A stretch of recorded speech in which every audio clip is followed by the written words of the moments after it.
The morning light arrives slowly. It does not rush into the room. It rests first on the edges of things. On the corner of a wooden table. On the folded fabric of a curtain. On the still surface of a small, simple chair. A child sits there. Very quietly. There is no sound from them. No humming. No restless tapping of fingers.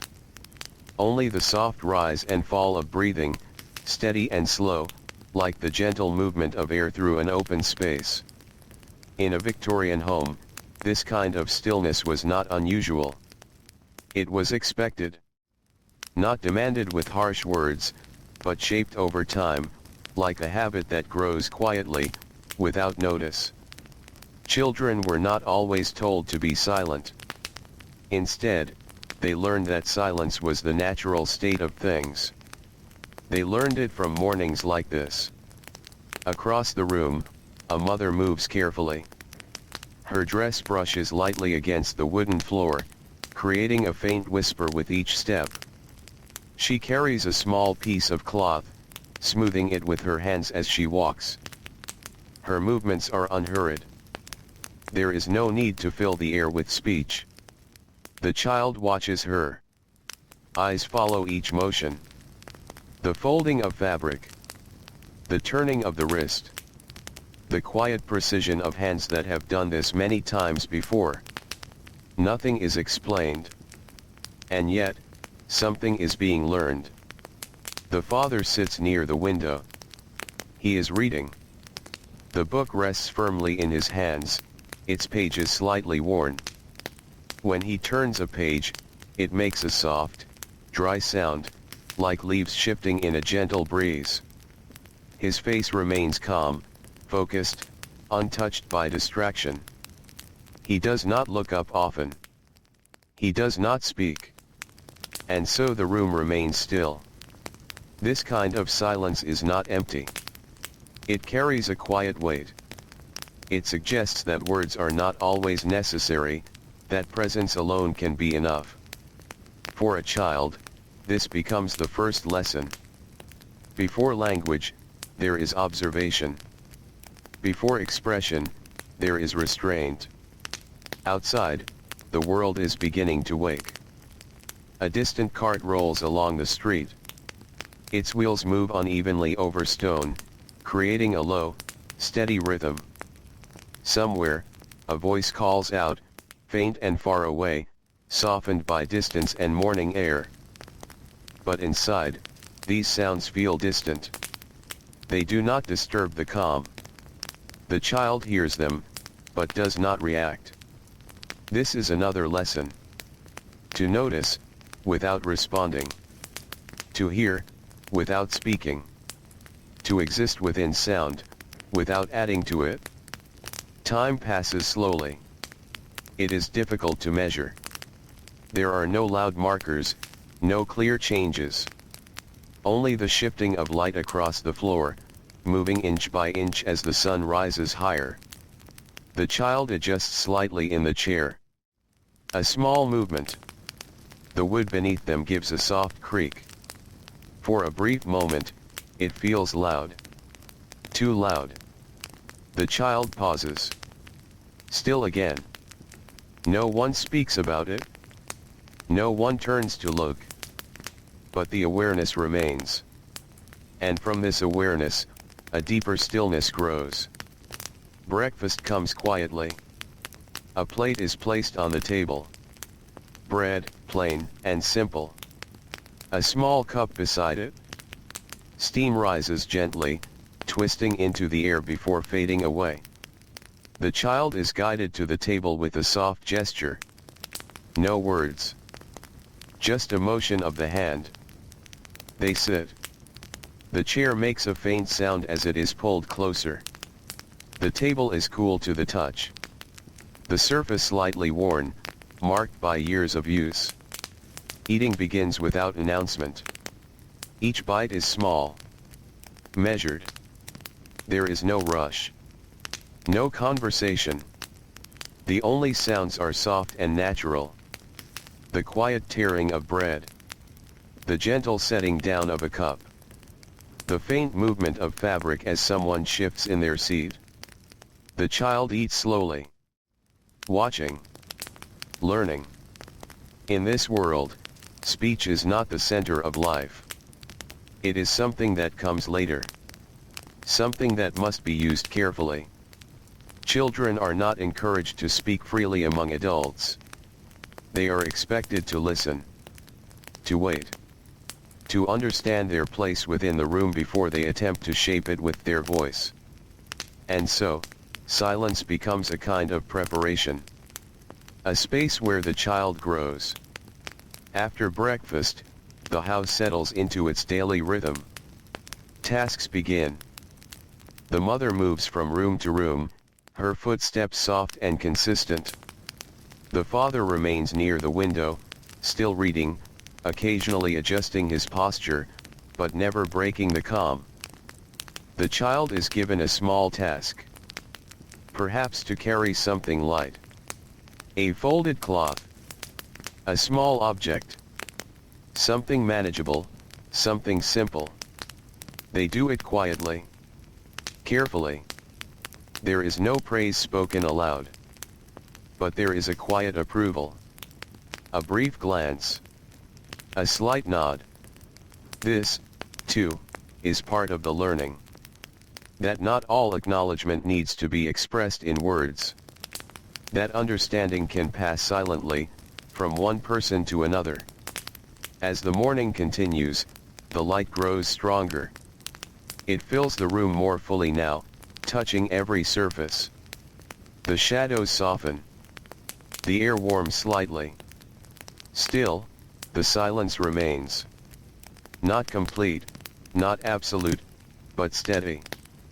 A background presence that shapes everything else.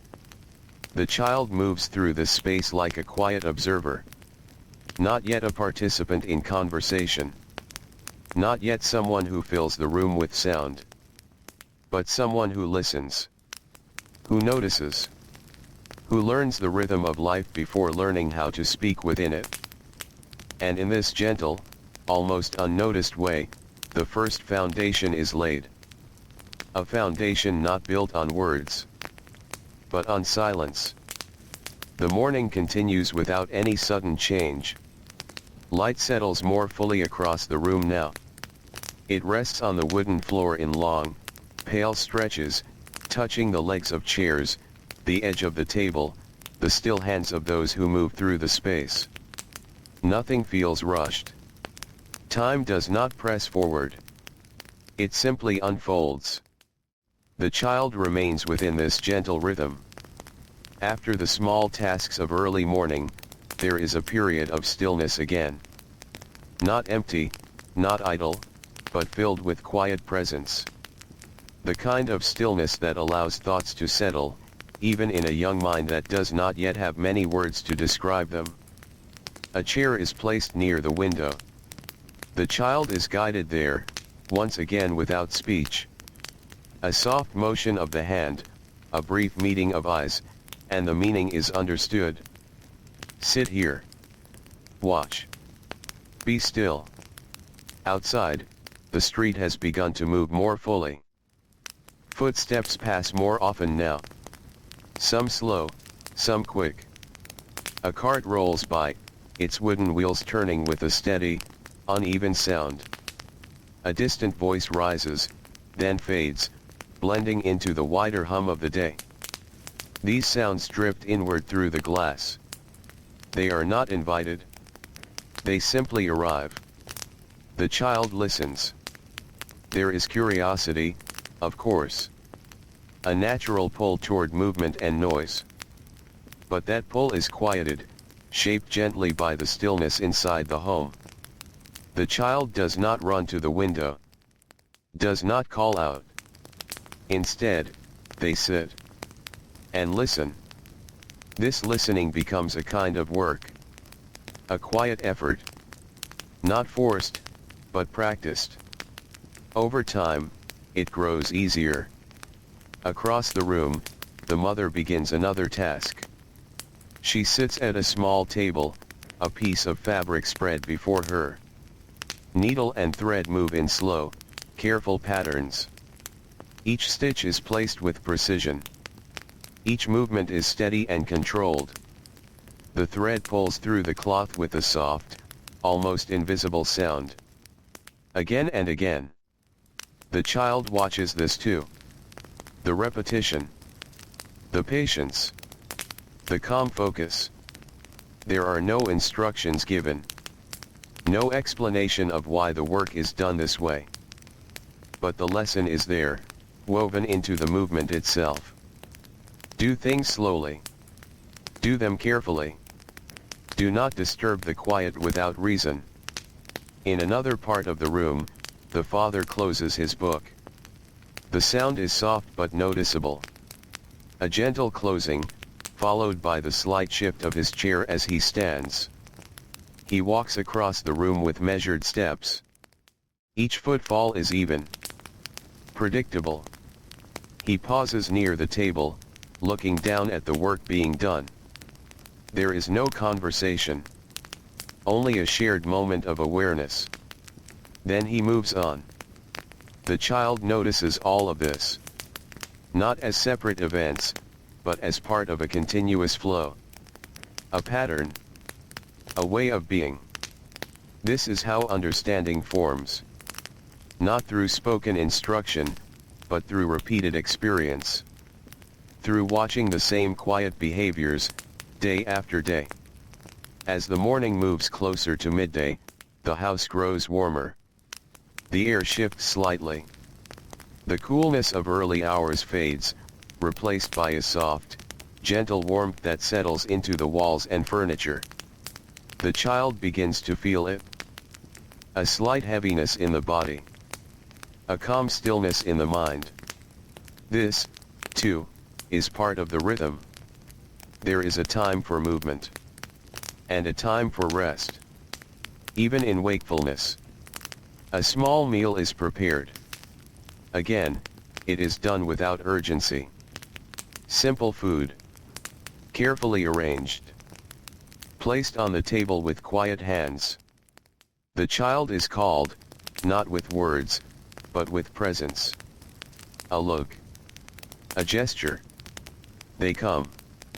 Sit. Wait. Eating happens in the same way as before. Slow. Measured. Silent. The sounds are familiar now. The soft touch of cup against table. The quiet movement of hands. The faint rustle of clothing. Nothing sharp. Nothing sudden. Each sound belongs. Each sound fades quickly back into stillness. The child begins to understand this pattern more deeply. That silence is not something that must be held tightly at all times, but something that returns naturally when it is respected. After the meal, there is a brief moment where the outside world feels closer. A door opens.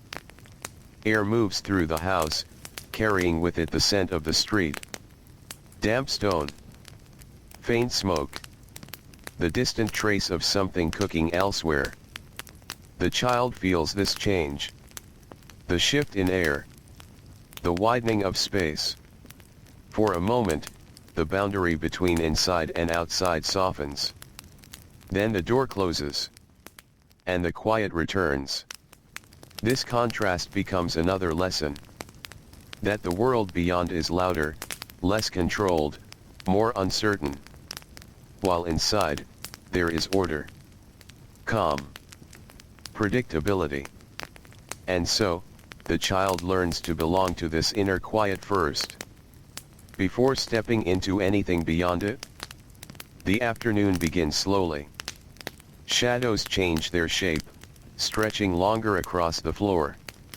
The light becomes softer, less direct. The house does not change its rhythm. Tasks continue. Movements remain gentle. Voices, if they appear at all, are low and brief. The child is given another simple activity. Something small. Something quiet. Perhaps arranging objects. Or folding something light. The work is not difficult, but it requires attention, care, and above all, calmness. If the child moves too quickly, the result is not correct. If they are too careless, it must be done again. And so, they slow down. They learn to match their pace to the quiet around them. This is how behavior is shaped. Not through strict command, but through environment. Through repetition. Through the steady presence of calm. Hours pass in this way. Without sharp edges. Without sudden change. The day does not rush toward its end. It simply continues, one soft moment after another. And within it, the child continues to learn. Not how to speak loudly. Not how to fill space with sound. But how to exist within silence. How to move through it. How to let it guide their actions. As the light begins to fade once more, the house prepares for evening. The same gentle rhythm. The same careful movements. The same quiet understanding. And the child, now slightly more familiar with this way of living, settles into it more easily. Still. Calm. Silent. Not empty. But full of quiet awareness. The day closes in the same way it began. Without noise. Without rush. Only a slow fading of light. And a deepening of silence. The afternoon leans gently toward evening. Nothing announces the change. There is no clear moment when day becomes something softer. It happens slowly, as the light begins to lose its strength and the edges of things grow less defined. Inside the house, the calm remains steady. The child sits once more, this time closer to the center of the room. Not by instructions spoken aloud, but guided by the quiet rhythm that has already been learned. There is a place for sitting, a place for watching, a place for being still. And so the child takes that place. The air feels different now. Warmer, but also quieter, as if the sounds of the day have grown tired. Even the distant street seems softer. The passing of wheels is less frequent. Voices, when they appear, are lower, more distant. The world is slowing. Inside, the mother pauses her work. The needle rests against the fabric. Her hands fold gently together for a moment, not in rest exactly, but in stillness.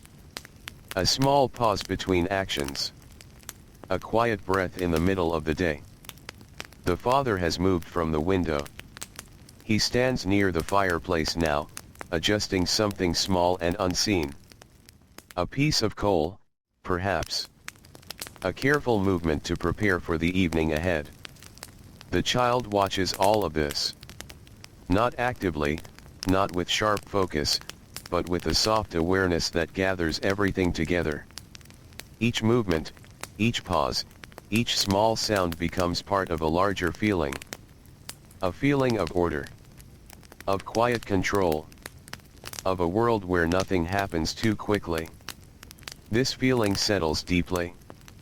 It does not need to be explained. It is understood through repetition. Through presence. The child shifts slightly. Not out of restlessness, but from a natural need to move. The body adjusts, the chair responds with a faint, familiar sound. This time, the sound does not feel as loud. It blends more easily into the room. The child does not freeze in response. Instead, they return to stillness naturally. This is a small change. Almost invisible. But important. Because it shows that the silence is no longer something outside of them. It is becoming part of them. A quiet awareness begins to grow. An understanding that movement and stillness can exist together, as long as each is gentle. As long as each respects the calm of the space. The light continues to fade. It softens against the walls, turning from pale brightness into something warmer, more golden. Shadows stretch longer now, reaching across the floor in quiet lines.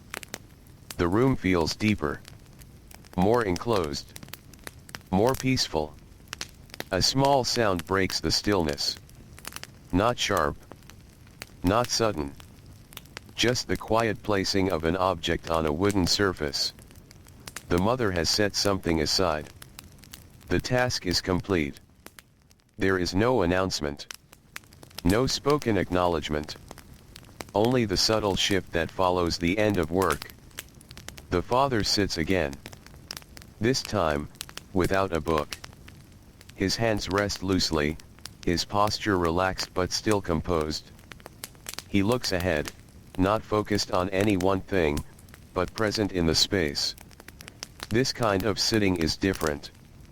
It is not work. It is not rest. It is simply being. The child notices this. There is something in it that feels important. To sit without purpose. To exist quietly, without needing to do. This becomes another lesson. One that is not taught directly, but absorbed through quiet observation. Outside, the light fades further. The sky, though not fully visible, changes in tone. The brightness of day slips into a softer gray. The outlines of distant buildings blur slightly, touched by the coming evening. A faint chill begins to return to the air. It moves slowly through the room, barely noticeable at first, then more present. The father rises again. This time, he tends to the fire more fully. There is a gentle clink as coal is placed. A soft rustle. Then the quiet crackle begins. It is the first continuous sound within the room that does not come from movement. A steady, low sound. Warm. Comforting. The child listens. This sound is different. It does not disturb the silence. It becomes part of it. A background presence, like breathing. The room feels warmer again. The light from the fire flickers softly, adding a new layer to the fading daylight. Shadows move gently now, no longer fixed, but alive in a slow and subtle way. The child watches the fire. Eyes follow the small movements of flame. The shifting glow. The quiet dance of light against the walls. There is no need to speak about it. No need to share the experience. It is enough to observe. To feel. Evening approaches fully. The tasks of the day have ended. The house settles into a deeper stillness. This stillness is different from the morning. Heavier. More complete. It carries the memory of the day within it. The work done. The quiet moments past. The lessons learned without words. The child feels this change. There is a calm tiredness now. A softness in the body. A readiness to rest. But still, the silence holds. Dinner is prepared in the same gentle way. No rush. No noise. Just the careful arrangement of simple things. The table is set. The child takes their place. Again, without being told. Because now, the rhythm is familiar. The actions are known. Eating happens as before. Slow. Quiet. Measured. But there is a difference now. A deeper ease. The child no longer thinks about being silent. They simply are. The silence is no longer something to follow. It is something they carry. After the meal, the room grows dimmer. The last of the daylight fades away. The fire becomes the main source of light. Its glow is soft. Unsteady. Gentle. The adults move less now. Their actions slower. Their presence quieter. The day is ending. The child feels it. Not through words. Not through instruction. But through the atmosphere. Through the way the room itself seems to settle. A final small task may be given. Something simple. Something that brings a sense of completion. The child does it quietly. Carefully. Then returns to stillness. There is no formal ending to the day. No clear moment when everything stops. It simply fades. Like the light. Like the sounds. Like the energy that slowly leaves the room. The child is guided to rest. Not with words, but with presence. A soft motion. A gentle understanding. And as they leave the room, the quiet follows them. Not as something external, but as something they now hold within.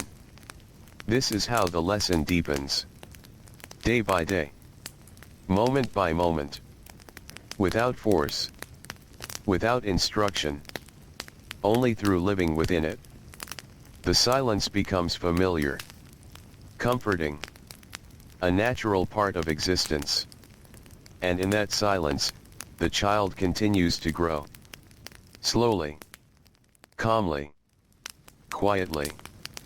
The night passes without disturbance. There are no loud interruptions, no sudden breaks in the calm. The darkness holds the house gently, like a soft covering placed with care. Within it, every object rests in stillness. The chairs, the table, the folded cloth, the quiet fire now reduced to a faint glow. In a small room, the child sleeps. Breathing slow. Even. Undisturbed. And when morning comes again, it arrives just as quietly as before. A pale light returns to the walls. The air is cool once more. The house begins to wake, not with sound, but with small, almost unnoticeable movements. A step in the hallway. A door opening softly. The gentle beginning of another day. The child wakes into the same quiet world. There is comfort in the repetition. Nothing feels uncertain. Nothing feels new in a way that disturbs. Instead, each morning feels like a continuation. A gentle extension of what came before. This steady rhythm shapes the early years. Not through instruction, but through consistency. The child rises again without calling out. Dresses again with careful hands. Moves again through the house with quiet awareness. Each action is familiar now. Each moment understood without explanation. Downstairs, the same calm presence fills the space. The mother begins her work. The father settles into his place. And the child, once more, enters into the silence. But something has changed. Very slightly.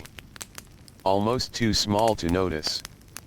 The silence is no longer something the child simply follows. It is something they begin to maintain. There is a difference. Before, the child responded to the quiet around them. Now, they help create it. Their movements are softer without thinking. Their steps lighter without effort.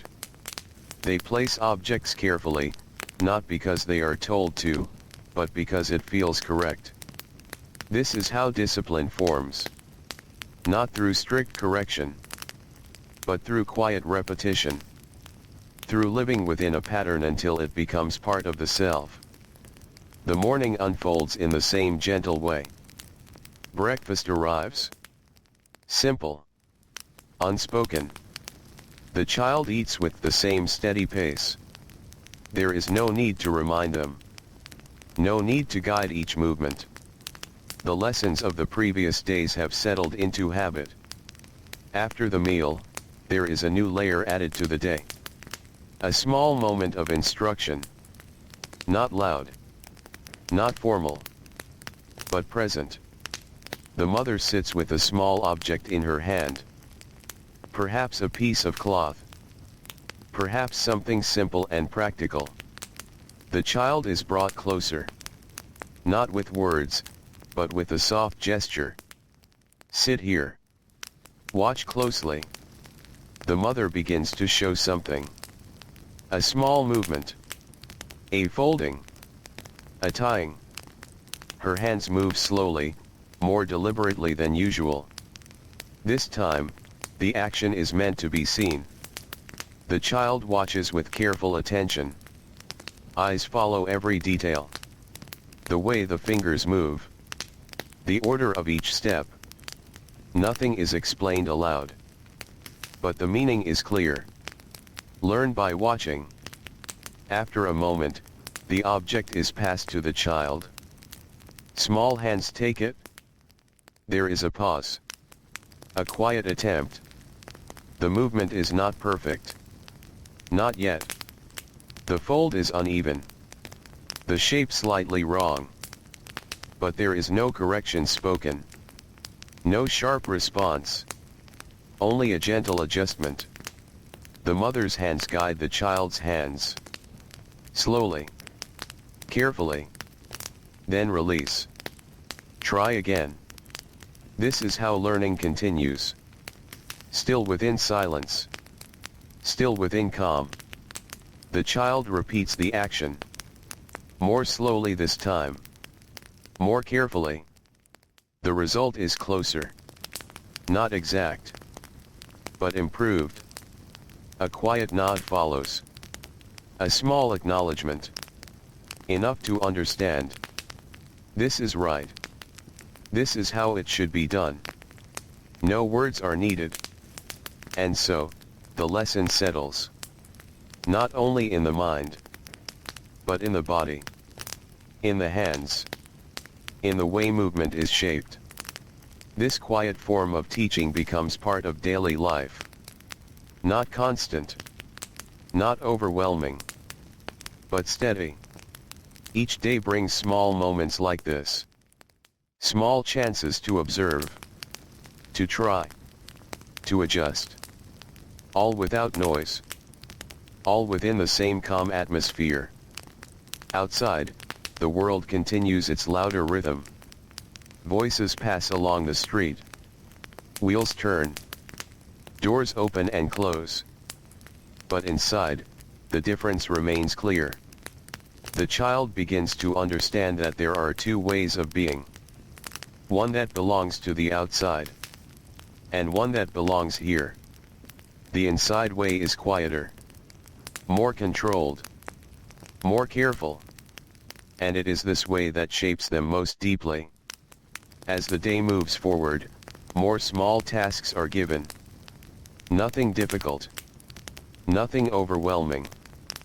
But each one carries the same expectation. Do it calmly. Do it quietly. Do it with care. The child moves through these tasks with growing confidence.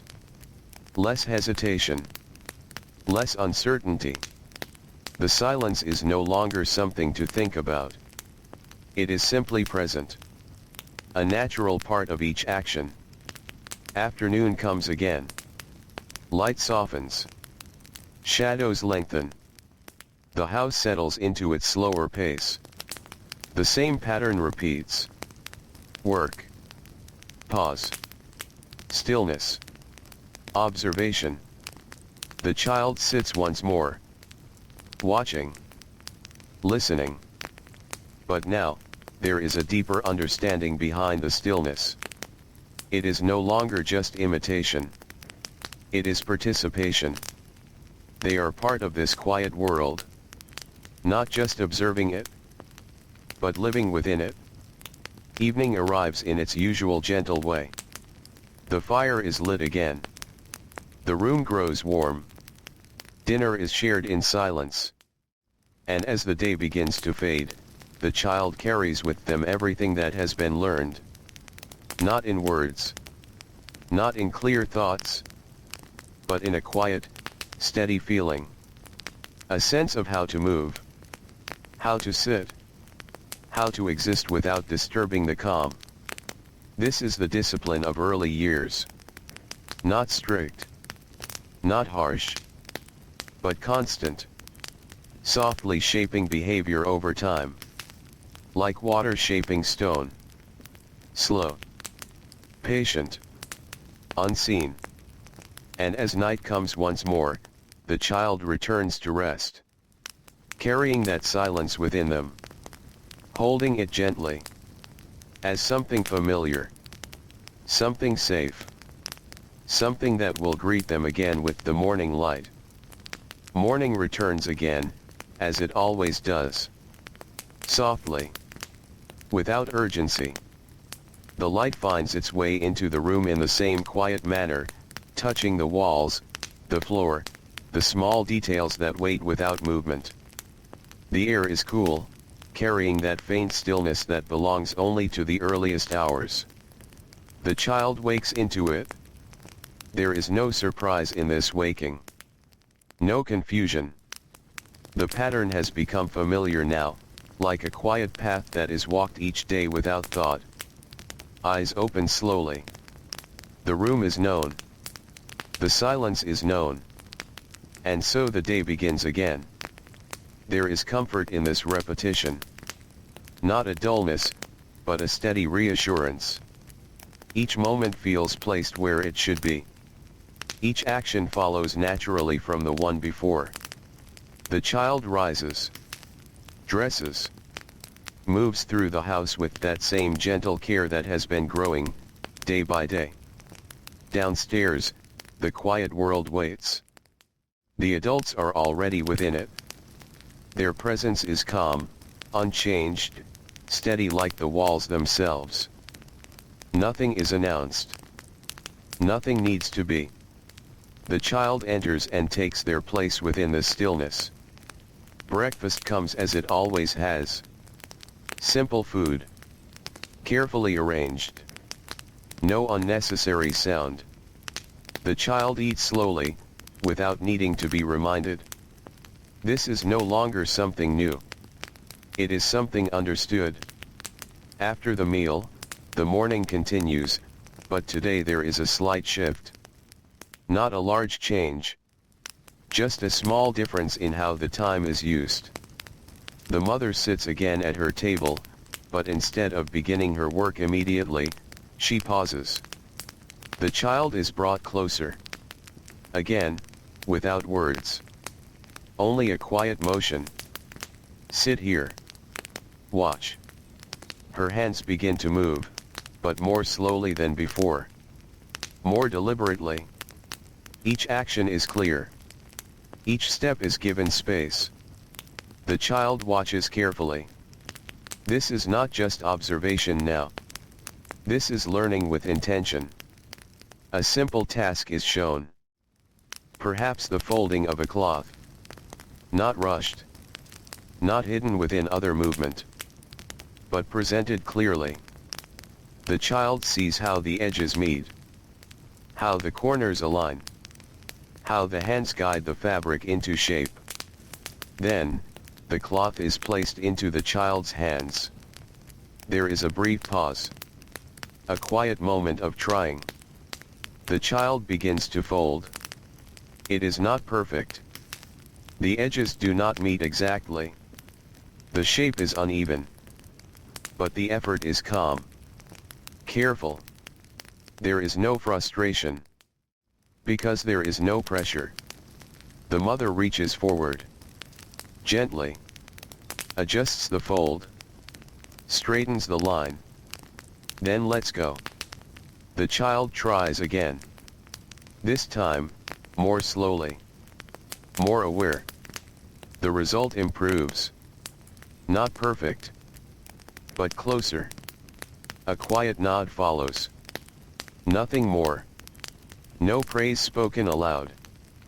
But the meaning is clear. This is right. This is learning. And so, the lesson settles in a different way. Not just through watching. But through doing. Still without words. Still within silence. This is how knowledge grows in this world. It is not delivered quickly.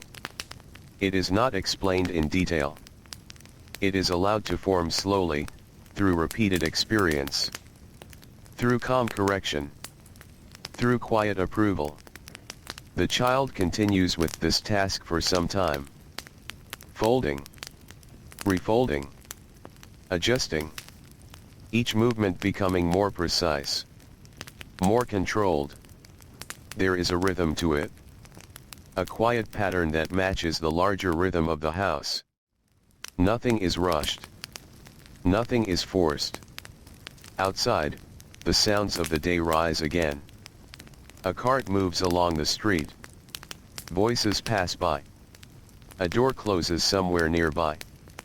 These sounds come and go, but they do not interrupt the learning.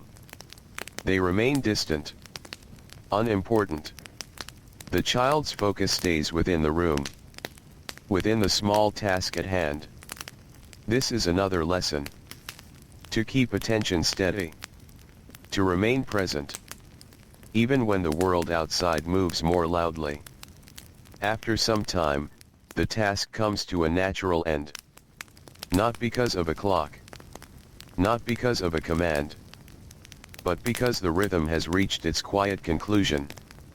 The cloth is folded neatly. Placed aside. The hands become still. There is a brief pause. A moment of rest.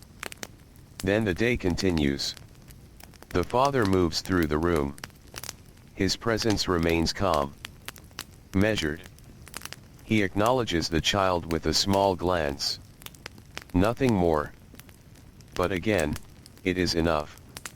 This quiet acknowledgement carries meaning. It says, you are part of this space. You are seen. You are understood. Without needing to speak. The morning stretches on. Tasks shift gently from one to another. The child is included in small ways. Never overwhelmed. Never rushed. Each activity is an extension of the last. Each lesson builds quietly upon what has already been learned. By midday, the house has settled into its familiar warmth. Light fills the space more fully. The air softens. The quiet remains. The child feels more at ease within it now. There is less effort in staying still. Less awareness of silence as something separate. It has become natural. A part of being. The meal comes again. Simple. Quiet. Shared in the same steady manner. Afterward, the door opens briefly. Fresh air enters. The outside world brushes against the calm interior. For a moment, the sounds feel closer. More present. But the door closes again. And the quiet returns. The child notices this contrast more clearly now. The difference between inside and outside. Between noise and stillness. Between movement and control. This understanding grows slowly. Without words. Without explanation. It becomes a feeling. A quiet preference. The afternoon continues with the same gentle flow. Light begins to soften. Shadows lengthen. The tasks become fewer. The pauses grow longer. The child sits again. Not because they are told. But because it feels right. Because stillness has become familiar. Comforting. The fire will come later. The evening will settle in. And the day will fade once more into quiet rest. But for now, there is this moment. Calm. Unbroken. Filled with soft awareness. And within it, the child continues to learn. Not through speech. Not through instruction. But through living within silence. Through doing small things with care. Through watching, trying, adjusting. Again and again. Until it becomes part of them. A quiet knowledge. A steady presence. Something that does not need to be spoken. The afternoon settles into a slower pace. Light rests quietly across the room, no longer bright, no longer sharp, It has softened into something gentle, something that feels almost like a presence rather than illumination. The air is warm, but not heavy. Everything seems to move with less effort now. The child remains within this calm. There is no restlessness, no urge to fill the space with sound. That impulse, natural as it may have once been, has grown quieter over time. It has not disappeared, but it has been shaped, softened, guided into something more still. The child sits near the table again. Hands rest lightly. Eyes move slowly from one part of the room to another. Nothing demands attention. And yet, everything is quietly noticed. This is how awareness deepens. Not through focus alone, but through stillness that allows small details to appear. A slight movement of fabric. A faint shift of light. The soft sound of a chair being adjusted. These things, once unnoticed, now become part of the child's understanding of the space. Across the room, the mother rises from her seat. Her movement is slow and deliberate, as always. She does not rush, even though there are many things that could be done. Instead, she moves as if each action has its own time, its own place. She walks to a shelf. Takes down a small object. Perhaps something used daily. Perhaps something simple and ordinary. But the way she handles it gives it quiet importance. The child watches. Not because they are told to, but because watching has become natural. The object is placed on the table. There is a pause. Then a small gesture. The child understands. Come closer. The child rises gently. Steps are soft. Measured. They approach the table and stand nearby, waiting. The mother begins to show another task. Something slightly different from before. A new movement. A new pattern. Her hands demonstrate slowly. Each step clear. Each motion calm. The child observes. Then tries. This time, the movement is more confident. Still not perfect. But steadier. More controlled. The hands do not rush. They follow the pattern as best they can. There is a quiet correction. A slight adjustment. Then another attempt. This is how boundaries are formed. Not through strict limits spoken aloud, but through guidance that shapes behavior gently. The child begins to understand what is acceptable. What is expected. Not as rules, but as patterns. Ways of moving. Ways of acting. Ways of being within the space. If a movement becomes too quick, it is slowed. If a gesture is careless, it is corrected. Always calmly. Always quietly. Never with sharpness. And so, the child learns to adjust before correction is needed. They begin to feel when something is too loud. Too fast. Too sudden. This feeling becomes a guide. A quiet inner boundary. Outside, the sounds of the day begin to fade again. The street grows less busy. The voices are fewer. The carts pass less often. Even the air seems to settle. Inside, the house mirrors this change. The tasks grow lighter. The movements slower. The pauses longer. The child senses this shift. Without needing to be told. The body begins to relax more deeply. The mind becomes quieter. There is less to do. More to simply be. The small task at the table comes to an end. The object is set aside. The hands become still. There is a moment of shared quiet.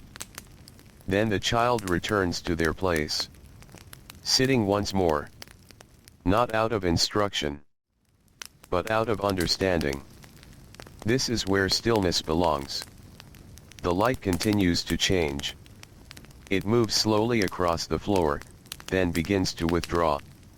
Shadows stretch further, soft and long, reaching toward the corners of the room. The air cools slightly. A gentle shift that signals the approach of evening. The father moves again. His presence is steady, predictable. He tends to the fire. There is that same soft sound of coal being placed. The quiet crackle begins once more. It fills the room gently. Not loud. Not sharp. Just present. The child listens. This sound has become familiar. Comforting. It marks the transition from day to evening. From activity to rest. From light to shadow. The room grows dimmer. The fire's glow becomes more important. It flickers softly, casting moving patterns across the walls. The child watches again. Eyes following the slow movement of light. There is no need to speak. No need to share what is seen. The experience is quiet. Personal. Yet still connected to the space around them. Dinner is prepared as it always is. Simple. Unspoken. The table is set. The child takes their place without hesitation. The meal passes in calm silence. Each movement measured. Each sound soft. There is a deep sense of order now. A rhythm that has been learned not in a single day, but over many quiet repetitions. After the meal, the room settles further. The light fades almost completely. Only the fire remains. Its glow soft and steady. The adults move less. Their presence quieter. The child feels a gentle tiredness. A natural slowing of the body. A readiness to rest. But still, the silence holds. Not as something imposed, but as something shared. Something that belongs to everyone in the room. A final small task may be given. Or perhaps just a moment of stillness. Either way, the day begins to close. Not with a clear ending, but with a gradual fading. The child is guided toward rest. A soft motion. A quiet understanding. They rise. Move gently. Leave the room. The silence follows. Not as an absence of sound, but as a presence. A steady, calming presence that has become part of them. This is how the boundaries of behavior are learned. Not through strict rules. Not through loud correction. But through quiet guidance. Through repeated patterns. Through living within a calm that shapes every action. And as the child settles into sleep once more, that calm remains. Holding them. Carrying them gently into the next day. Where the same quiet lessons will continue. Slowly. Patiently. Without words. The night fades in its usual quiet way. There is no clear moment when darkness ends. It loosens slowly, like a shadow that gently pulls away from the edges of the room. The first light returns, pale and careful, touching the same familiar places as before. The child wakes within this softness. There is no sudden movement. No call into the silence. Only a quiet awareness that morning has come again. The rhythm continues. It always does. Small hands move the blanket aside. Feet touch the floor. The coolness is familiar now, no longer surprising. Each motion follows the same gentle pattern that has been learned over many quiet mornings. The house is already awake. Not with sound, but with presence. A faint movement somewhere beyond the door. The soft suggestion of life beginning again. Nothing that breaks the calm. The child dresses slowly. Buttons fastened with care. Fabric adjusted neatly. There is no need to hurry. There is nowhere to rush toward. Everything waits in its place. Downstairs, the room holds its usual stillness. The mother moves quietly through her morning task. The father remains near his familiar place. Their presence is steady, unchanged, like something that does not need to be reconsidered. The child enters, takes their place, sits, and once again, the day begins without words. But something deeper has begun to grow now. Not just the habit of silence. Not just the understanding of quiet behavior. But something inside. A kind of inner stillness.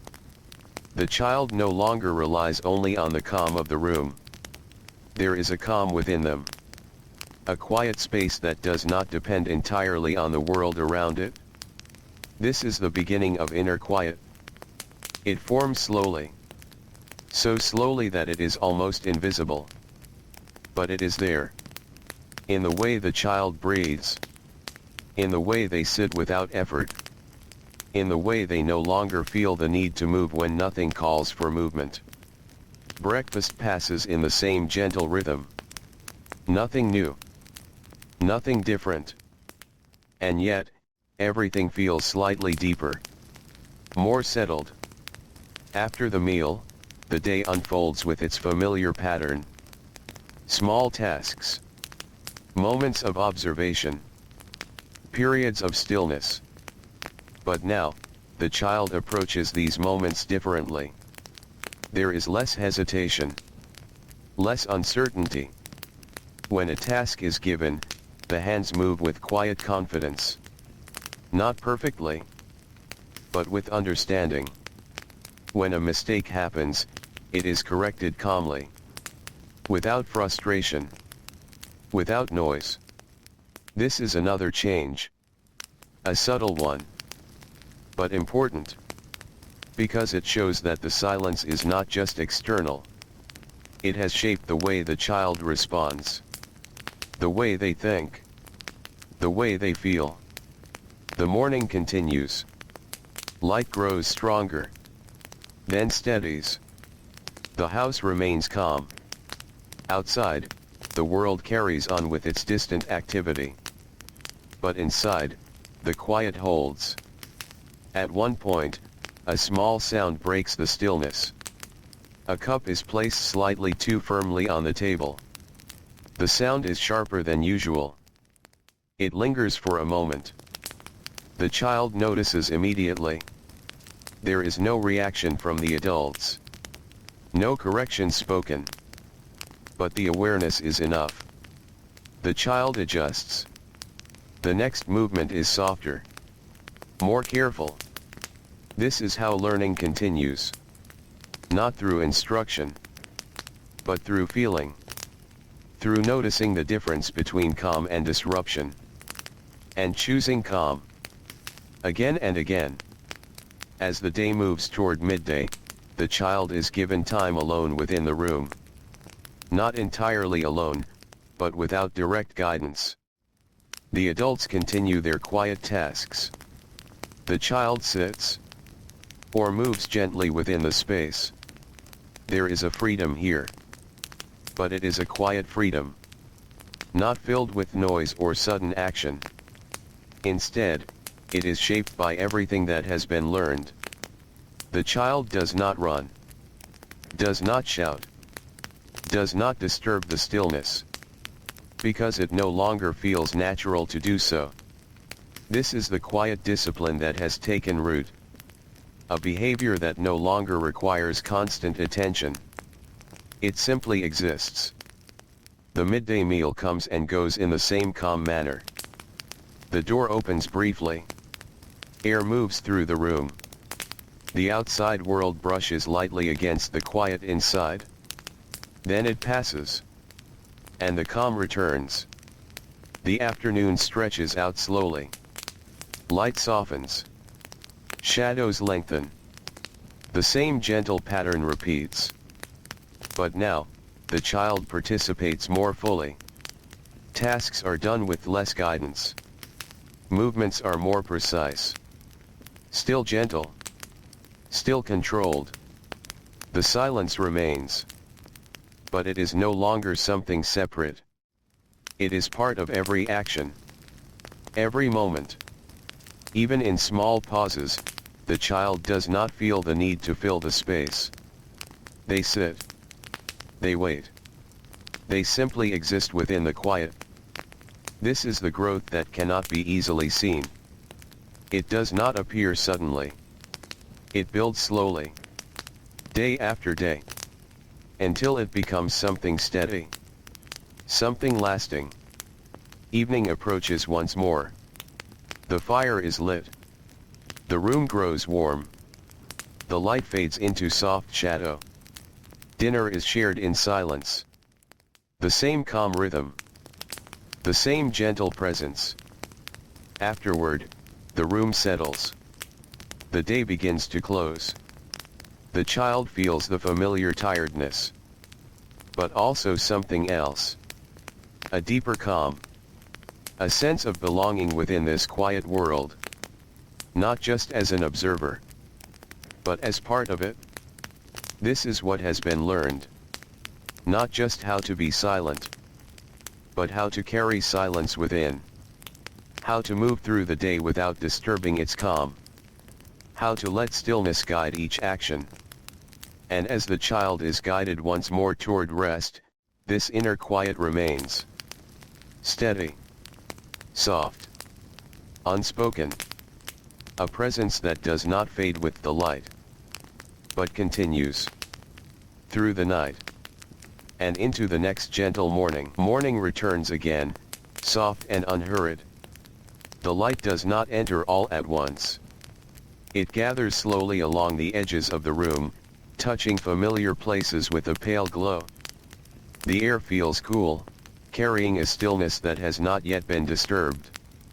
The child wakes within this calm. There is no sudden movement.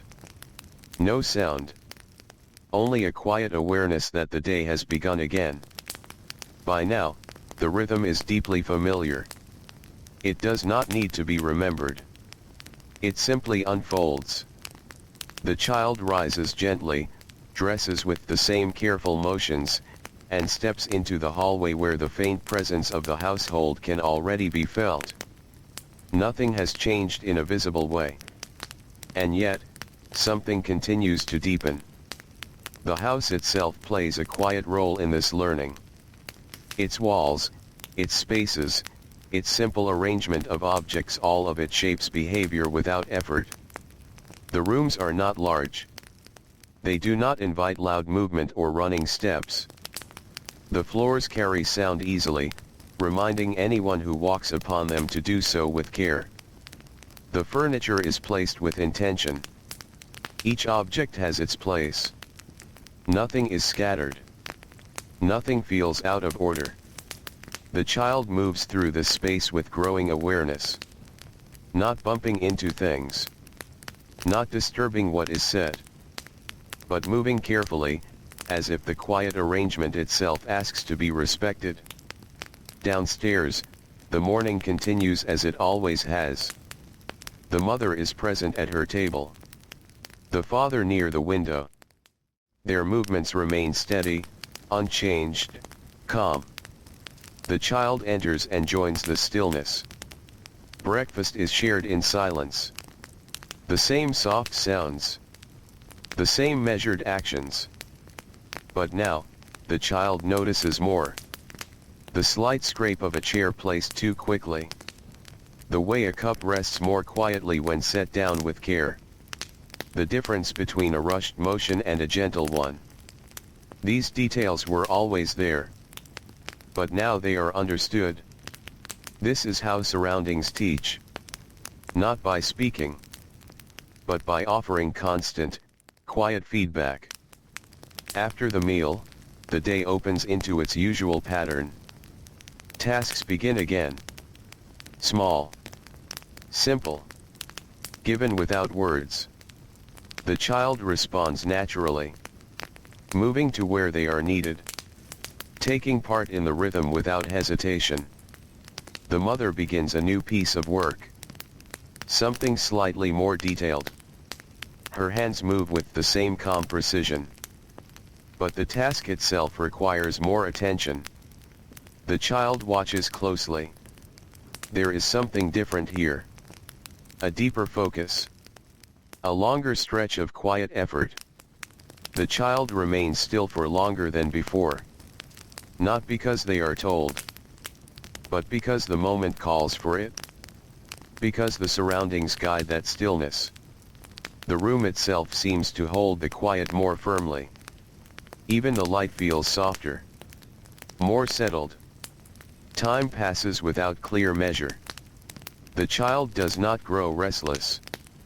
Instead, they settle further into observation, into simply being present. This is another layer of learning.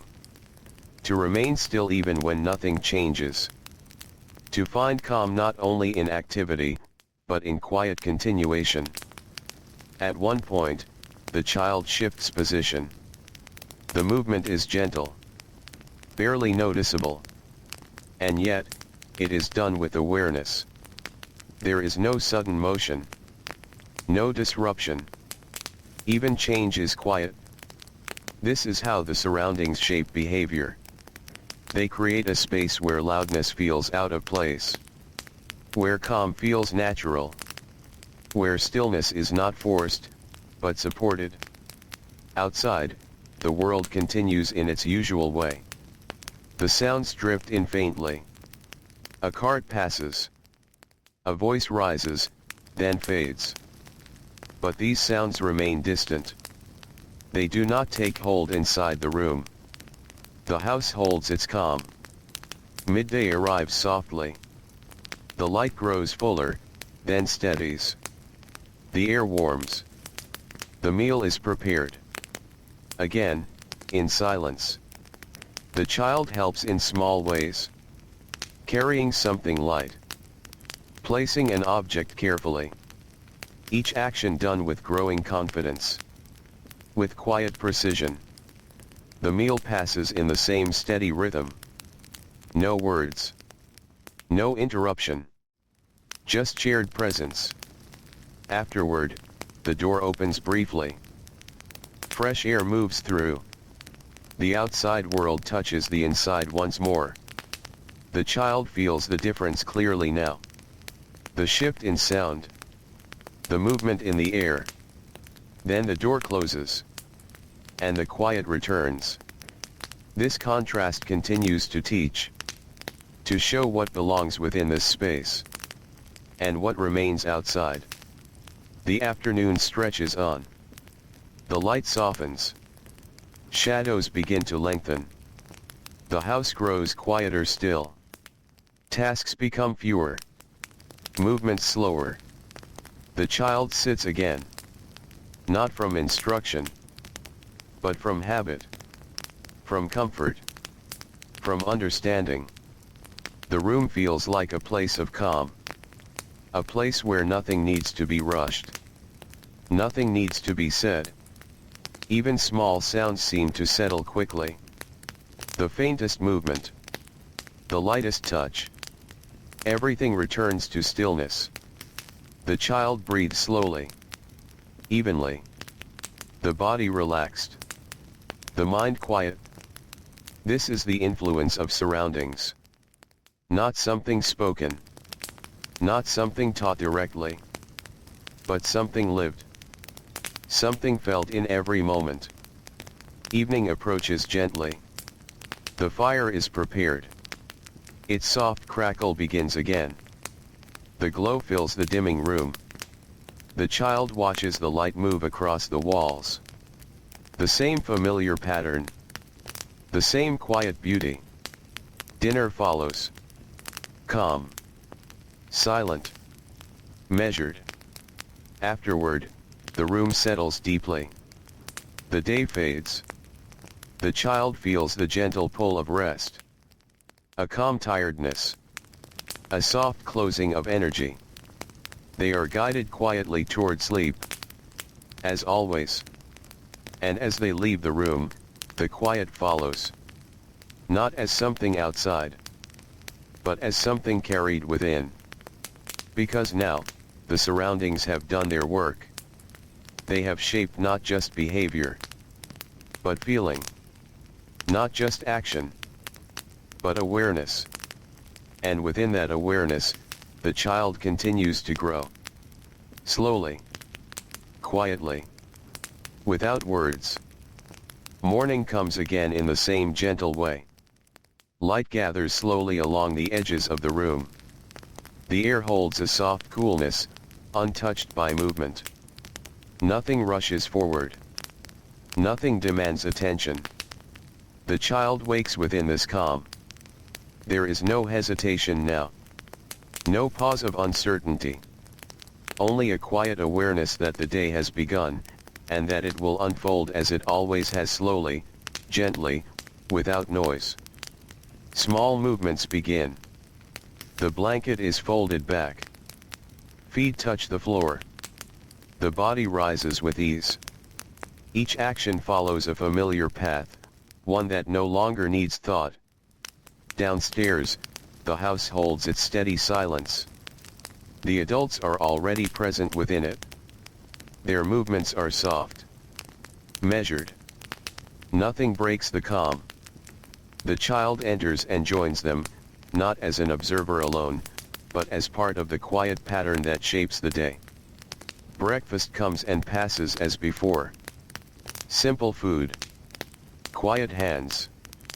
Soft sounds that fade quickly. But within this sameness, something new continues to grow. A deeper understanding. Not just of what to do, but of what not to do. This is the beginning of learning limits. Not limits spoken aloud. Not rules explained in detail. But quiet boundaries that are felt rather than heard. After the meal, the day begins its gentle work. The child is given a small task. Something familiar. Something already practiced. They begin with confidence. Hands move steadily. The work is done with care. But then, a small change. A movement becomes slightly too quick. A gesture just a little careless. An object shifts more sharply than it should. The sound is not loud. But it is enough. Enough to disturb the stillness for a moment. The child notices immediately. There is no correction spoken. No sharp look. No interruption from the adults. And yet, the moment carries meaning. A quiet understanding settles in. This is not the way. The next movement is slower. More careful. The hands adjust. The rhythm returns. This is how limits are learned. Not through force, but through awareness. Through the feeling of when something does not belong. The child begins to recognize these moments more clearly. The difference between calm and disruption. Between care and carelessness. These differences are subtle. But they become stronger with each day. The morning continues. The light grows brighter, then steadies. The tasks shift gently from one to another. The child moves through them with increasing ease. But always with that quiet awareness. That sense of staying within a certain boundary. Not crossing into noise. Not moving too quickly. Not disturbing the calm. This awareness becomes like a guide. Something that shapes each action before it happens. At one point, the child pauses. Hands resting. Body still. There is no task at that moment. No instruction. Just a space of time. In earlier days, this space might have felt uncertain. Something to fill. Something to move through quickly. But now, it is different. The child remains still. Comfortable within the pause. This is another form of understanding. To recognize that not every moment needs action. Not every silence needs to be broken. Midday arrives quietly. The meal is prepared. The same soft movements. The same gentle arrangement. The child takes part without needing to be guided. Small actions done with care. The meal passes in silence. As always. Afterward, the door opens briefly. The outside world touches the inside. Sound enters. Movement brushes against the calm. Then it fades again. The child feels the contrast more deeply now. The difference between the structured quiet inside and the shifting sounds outside. This contrast reinforces the limits. Shows where calm belongs. Where control is held. The afternoon begins. The light softens. Shadows stretch longer. The house grows even quieter. The tasks become fewer. The pauses longer. The child sits again. Still. Calm. Watching. But now, there is a sense of holding the quiet. Not just existing within it, but maintaining it. If a movement feels too large, it is reduced. If a sound feels too sharp, it is softened. This happens without thought. Without effort. It has become natural. This is the quiet understanding of limits. Not imposed, but internal. A part of the child's way of being. Evening approaches. The fire is lit. Its gentle sound fills the room. The glow spreads softly across the walls. The child watches the familiar movement of light. Dinner follows. The same calm rhythm. The same steady silence. Afterward, the room settles deeply. The day begins to close. The child feels the gentle weight of tiredness. But also a sense of calm. A sense of having moved through the day in the right way. Within the quiet boundaries that have been learned. As they rise to leave the room, their steps are soft. Measured. Without disturbance. They carry the silence with them. Not as something fragile. But as something steady. Something that guides without effort. And as the night takes hold once more, that quiet understanding remains. Deep. Unspoken. A gentle boundary that shapes each new day. Night arrives the same way it always does. Not suddenly. Not with announcement. But slowly, like a soft closing of the world's eyes. The light in the room weakens first at the edges, then gradually in the center, until everything is shaped more by shadow than brightness. The fire remains, small and steady, holding its quiet glow as the rest of the house begins to rest. The child is already familiar with this transition. It no longer feels like an ending. Only a change in tone. A softer version of the same day. Steps are slower now. Voices, if they appear at all, are faint and brief. The house moves as if it knows there is no need to continue with effort. Everything begins to settle. The child sits for a final moment within the shared space. Not because they are told, but because it has become natural to pause here. To feel the day complete itself in silence.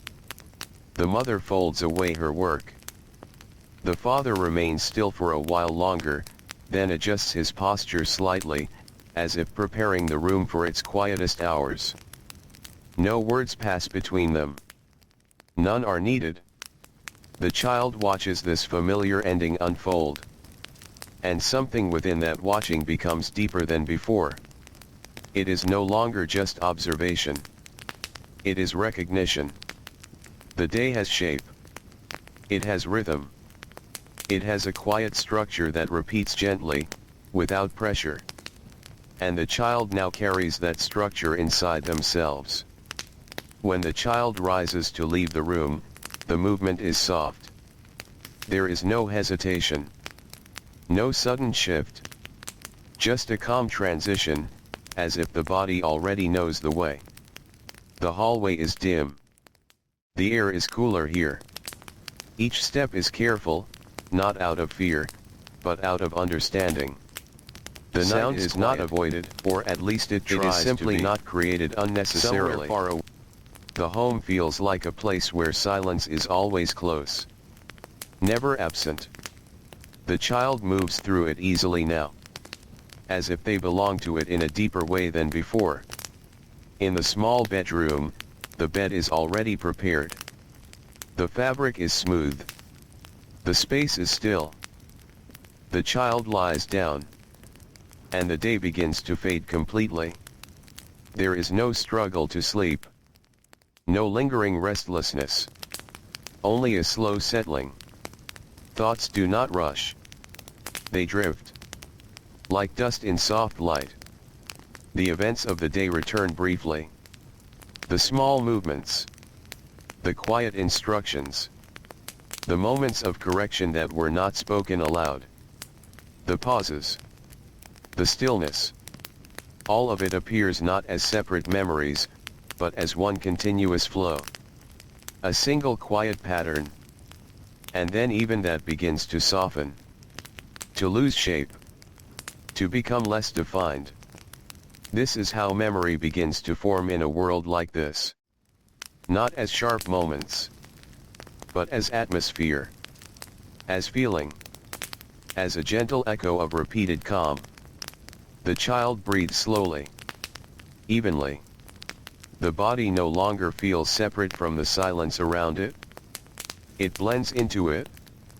The room itself seems to hold the child gently, as if it understands the need for rest without needing to express it. Outside, the world continues. But it feels distant now. Very far away. Almost unimportant in this moment. There is only the room. The stillness. The slow passing of time without direction. Sleep arrives the same way silence does. Gradually. Without force. Without notice. And as it comes, it does not feel like leaving awareness behind. It feels like sinking into something familiar. Something already known. Something that has been present all along, beneath every quiet moment of the day. Morning will come again. It always does. And with it, the same soft structure of life will return. The same gentle order. The same quiet learning. But for now, there is only rest. Only stillness. Only the soft continuation of silence into sleep. And in that silence, nothing is missing. Nothing is needed. Everything is simply held. Morning returns once again, as it always does, without hurry and without sound that feels out of place. The light enters slowly, the way it has learned to do inside this home. It does not press into the room. It simply arrives and rests there, as if it has nowhere else to be. The child wakes. There is no surprise in this waking anymore. Only recognition. The same ceiling. The same air. The same quiet that has become part of every beginning. Small movements follow, familiar and unspoken. The body rises, adjusts, and settles into the rhythm of another day that already feels known before it fully begins. Downstairs, the house holds its usual calm. Nothing is different in any visible way. And yet, something within the child continues to shift. Not quickly. Not in any way that can be clearly seen.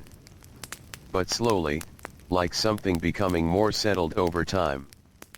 The child now understands the inside of the home not just as a place, but as a kind of order.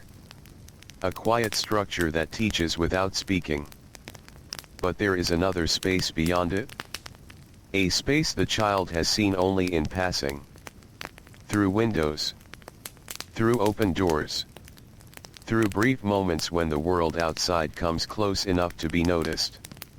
And today, that space feels slightly more present. Not inviting. Not overwhelming. Just there. After breakfast, there is a small change in the rhythm of the day. A moment that steps slightly beyond the usual pattern. The child is allowed to go closer to the doorway. Not outside fully. Not yet. But near enough to feel the shift in air. The difference between inside and beyond. The door opens gently. No rush. No dramatic sound. Just a slow movement that allows the outside world to breathe into the house. The air that enters feels different. Less controlled. Less steady. It carries small sounds that do not belong to the room. A distant wheel on stone. A faint voice carried by wind. A rhythm that is not guided by the same quiet order. The child stands still. Watching. Listening. Not stepping forward. Only observing.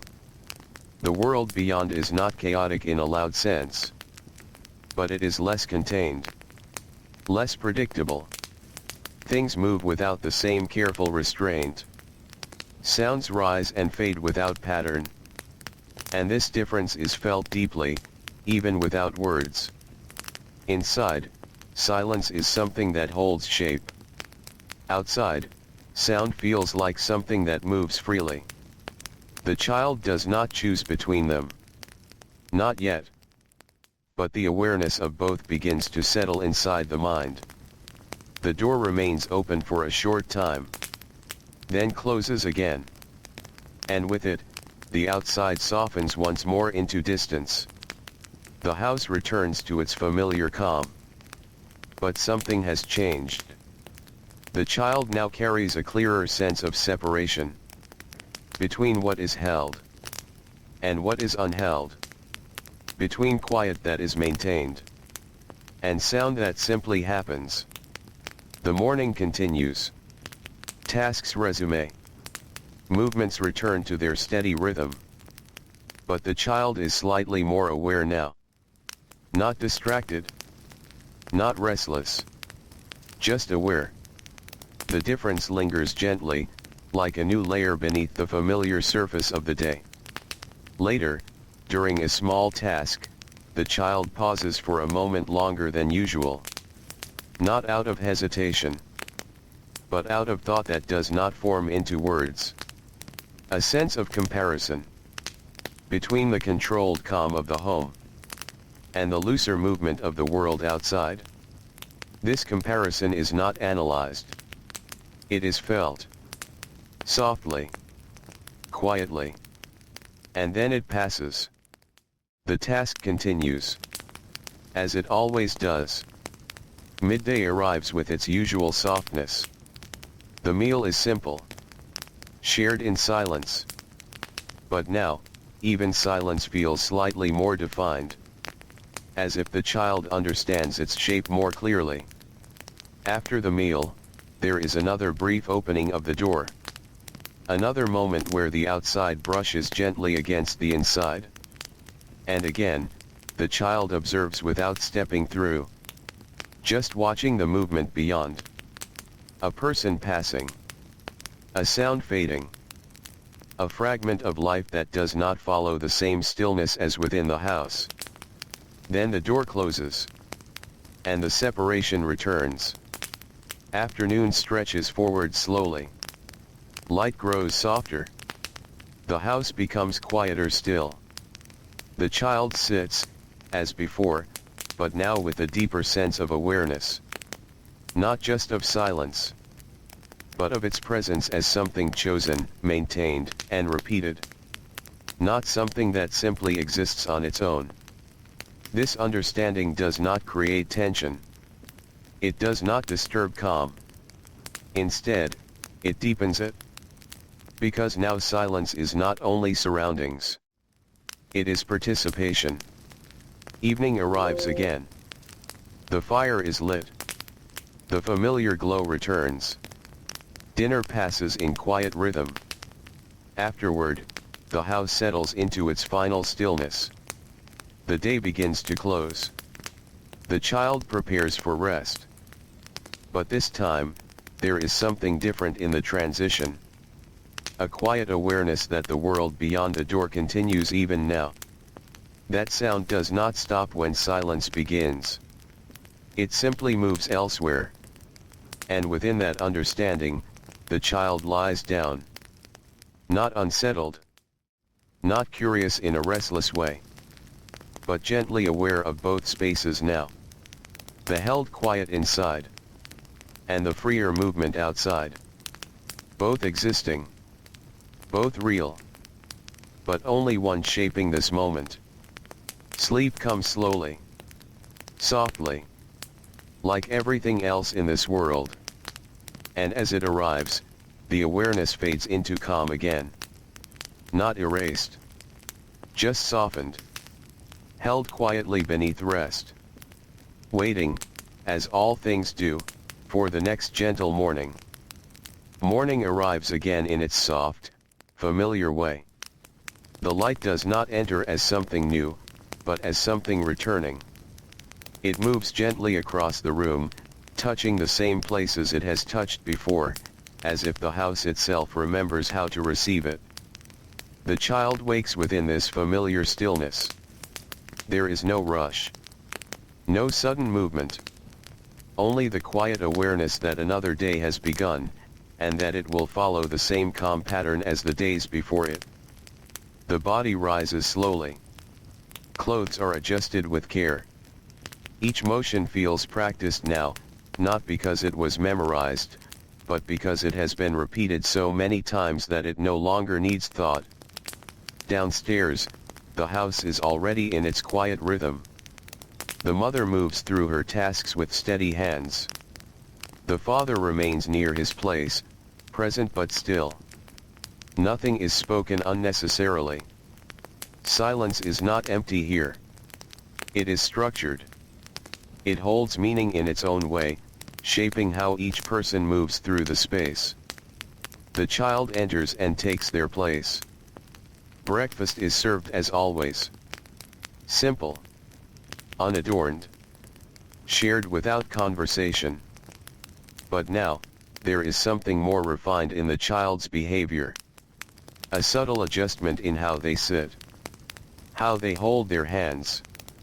How they wait between actions. These are not taught directly. They are absorbed. Through repetition. Through observation. Through quiet correction that does not need to be spoken aloud. When the child reaches for something on the table, the movement is slower than before. More deliberate. More aware of space and presence. There is an understanding now that every action exists within a shared quiet. And that this quiet must be respected. Not out of fear, but out of learned awareness. After breakfast, the day continues with its usual softness. Small tasks appear. Not as commands, but as part of the natural flow of the home. The child participates without hesitation. But there is a new quality in the participation. A sense of refinement. Movements are not only careful. They are considerate. There is awareness of how sound travels. How motion affects the space. How even small actions can shift the feeling of a room. This is the beginning of what will later be called manners. But here, it is not a list of rules. It is something quieter. Something lived. The mother observes briefly. Not with judgment. But with quiet recognition. A slight adjustment is made when needed. A small correction. A gentle pause before continuing. And the child responds naturally. Not defensively. Not with resistance. But with understanding. This exchange is silent. And yet it carries meaning. Midday arrives with its steady calm. The meal is prepared and shared in the same familiar rhythm. The child now moves through these moments with greater ease. There is less hesitation. Less uncertainty. The structure of the day feels natural, like something that belongs to the body as much as to the home. After the meal, the door opens briefly. The outside world appears again. Not close, but visible. A passing figure. A sound carried on the air. Movement that does not follow the same quiet order as inside. The child observes, still without stepping beyond. There is no pull to rush outward. Only awareness. The difference between spaces is now clearer than before. Inside is composed, measured, held. Outside is fluid, uncontained, changing without pause. And within this contrast, the child begins to understand something deeper about behavior. That how one acts depends not only on intention, but on environment. The afternoon settles in gently. Light softens again. Shadows grow longer. The house becomes quieter as the day moves forward. Tasks are fewer now. Movements slower. The child sits with a calm that feels increasingly natural. Not imposed. Not forced. But present within. There is a sense of alignment between body and space. Between action and stillness. Even small gestures are softened now. A hand placed more gently. A step taken with awareness. A pause held without discomfort. This is the quiet shaping of conduct. Not through instruction alone, but through living within a consistent world of calm expectations. Evening arrives as it always does. The fire is prepared. Its soft glow returns to the room, bringing warmth and shadow together in slow movement across the walls. Dinner passes in the same steady silence. But the silence now feels fuller. More understood. Less uncertain. Afterward, the house enters its final stillness. The day begins to close completely. The child moves toward rest with familiar ease. But there is something more settled now in this transition. A quiet confidence in how to move through the world. A learned sense of how presence should be carried. As the child lies down, the day does not feel like something ending abruptly. It feels like something completing itself. Softly. Naturally. Without disruption. Sleep comes gently, as it always does. And within it, the quiet lessons of the day settle deeper. Not as thoughts, but as habits.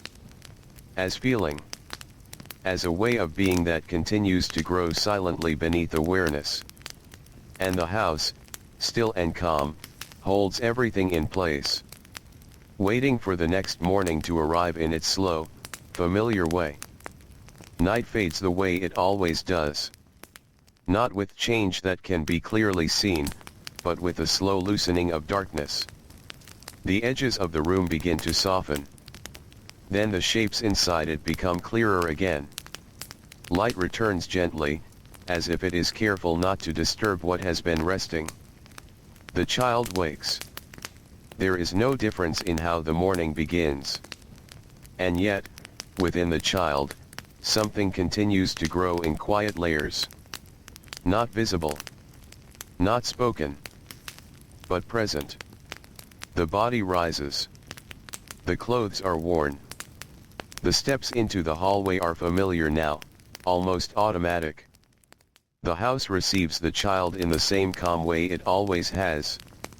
Downstairs, the morning is already settled into its quiet form. The mother moves with steady hands. The father is still present in his usual place. Nothing is disrupted. Nothing demands urgency. The child joins them. Breakfast is shared in silence, as it always is.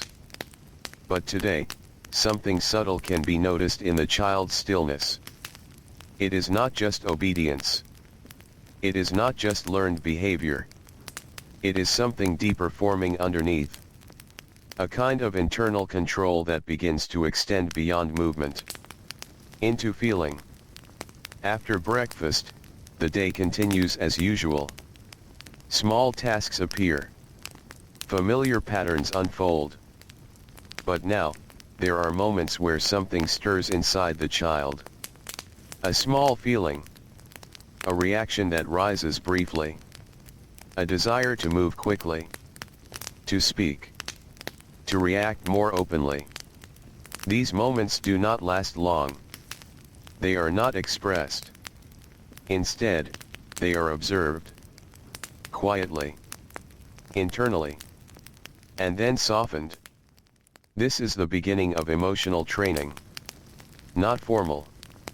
Not spoken. But shaped by environment and repetition. The child learns that outward calm is expected. But over time, that expectation begins to extend inward. Even feelings begin to slow. Even reactions begin to soften before they fully form. During a small task in the morning, a minor mistake happens. Something shifts slightly out of place. The child notices immediately. A quick reaction begins inside. A small rise of frustration. But it does not move outward. It is held. It settles. The correction is made quietly, carefully, and the moment passes without disruption. This is new. Not the absence of emotion, but the control of it before it becomes visible. The adults do not comment. There is no praise, no correction, only the continuation of calm. And that continuation teaches more than words ever could. Midday arrives. The meal is shared. The same quiet rhythm continues. But the child now sits with a deeper internal stillness. Not only in movement, but in response. The door opens briefly afterward. The outside world appears again. Unstructured. Uncontained. A passing sound carries more freely than inside. A voice rises without pattern, then fades. The child observes this, but something has changed in how it is observed. There is less curiosity, more understanding. That expression outside does not follow the same quiet discipline as within. And that within this home, even inner reactions are shaped by that discipline. The door closes. And the silence returns. Afternoon deepens. Light becomes softer again. Shadows grow longer and slower. The house feels even quieter now than before. Not because sound is absent, but because even movement feels reduced to its gentlest form. The child sits. Still. But now the stillness is layered. There is the outer stillness of posture. And the inner stillness of emotion. Both aligning slowly over time. A small memory rises during the afternoon. Something from earlier in the day. A moment of correction. A movement that was slightly off. And with it, a faint echo of feeling returns. But it does not grow. It does not expand. It is observed. Then released. This becomes a new pattern. Feelings are not rejected. They are simply allowed to pass without shaping action. Evening approaches again. The fire is prepared. Its glow fills the room with steady warmth. Dinner is shared in silence, as always. But now the silence feels even more complete. As if both space and mind have learned the same rhythm. Afterward, the house begins its final settling.